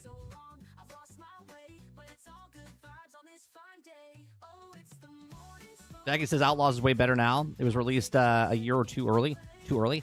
I think it needed another 8 months to bake. I said it when I started playing it. 8 months.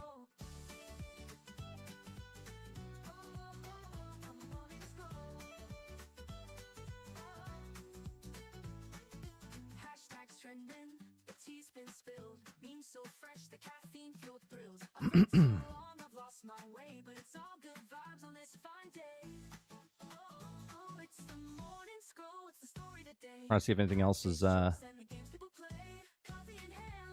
what's this? We're playing community stream today. Former Dragon Age dev says he probably quit that job if series focused on multiplayer. Oh well, it was going to be multiplayer.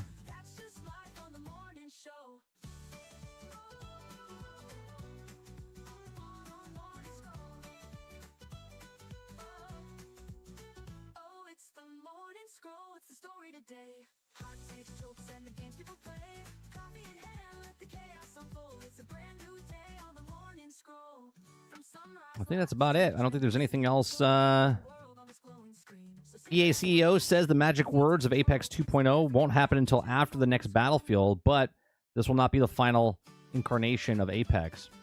Okay.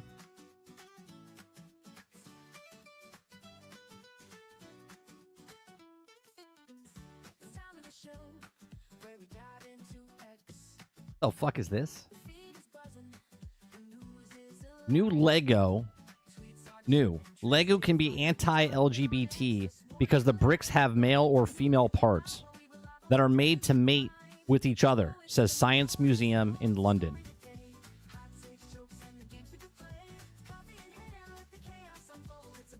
This is an actual article. Is this the Telegraph? Is that a parody site? Is this a real site? Is this a real site? Or is it a parody site?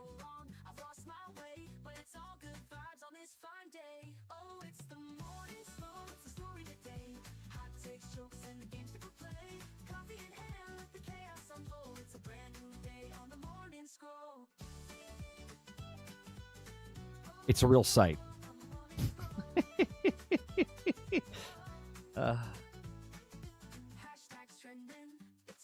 Amazing. Amazing.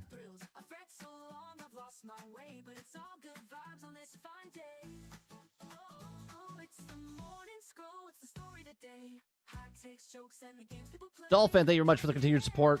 Appreciate it.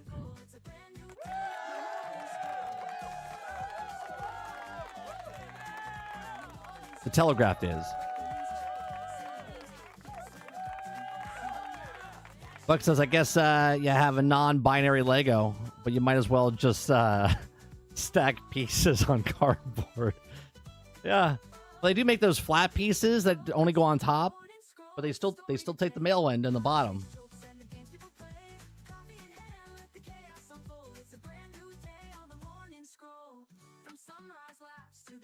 So stupid. Like, what are we talking about?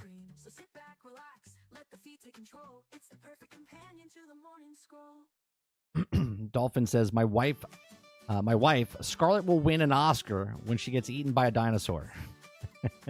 Yeah,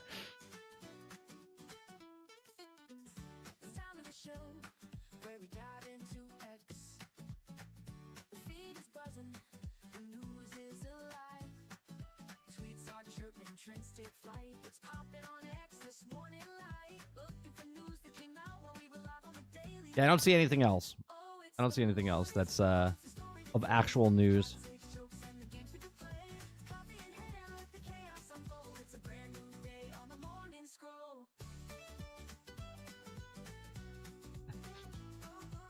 That's all I get. I can't show that. All right. That's going to do it for us today on the Daily Grind. If you like it, this is our last show for the week. We do it Monday through Thursday from 10 o'clock in the morning until noon Eastern. If you like it, hit that like button, hit that subscribe button. If you'd like to go above and beyond that, become a member as little as $5. We do live streams, uploads, gameplay. We have a gameplay channel now, which is our main channel that was originally years ago, which is just 30 and Still Gaming. So you want to see gameplay, that's where that'll be. Uploads, live streams over there in the evenings.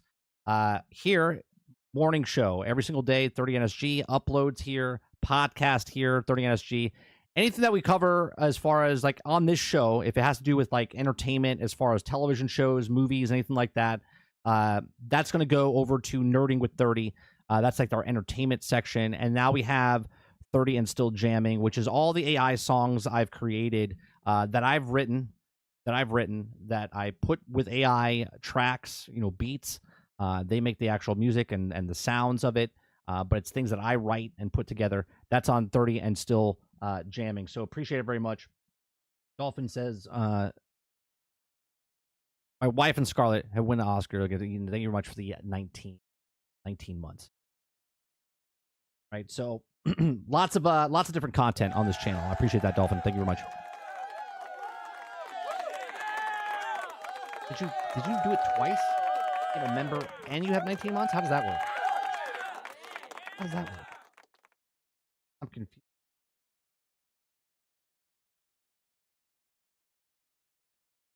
Tonight, Generation X Gaming, the weekly podcast that goes over a few of the top stories in the past week, and we rant along the way. As long as my wife or anybody doesn't break another leg right before the show, we will be live at 8 p.m. tonight. So you guys have a great rest of your day, evening, night, wherever you guys are in the world. I appreciate you very much, and I'll see you guys on the next one. Peace.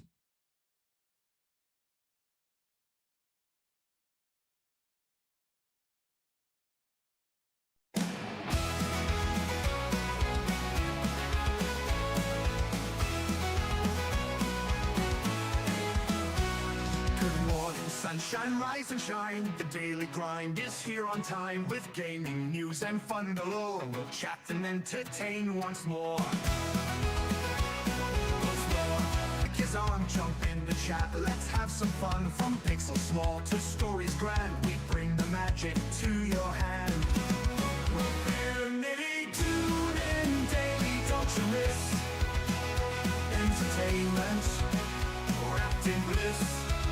From new releases, tips and tricks, the daily grind, your morning fix. Controller ready, headset too, we've got the updates just for you. From late night streams to morning plays, we cover gaming always. Controller ready, headset too, we've got the updates just for you. From late night streams to morning plays, we cover gaming always. Laughs and news, our winning blend, the show with you, our dearest friend. Comments rolling, chats alive, the daily grind, 5-star vibe. Tune in daily, don't you miss entertainment wrapped in bliss. From new releases, tips and tricks, the daily grind, your morning fix.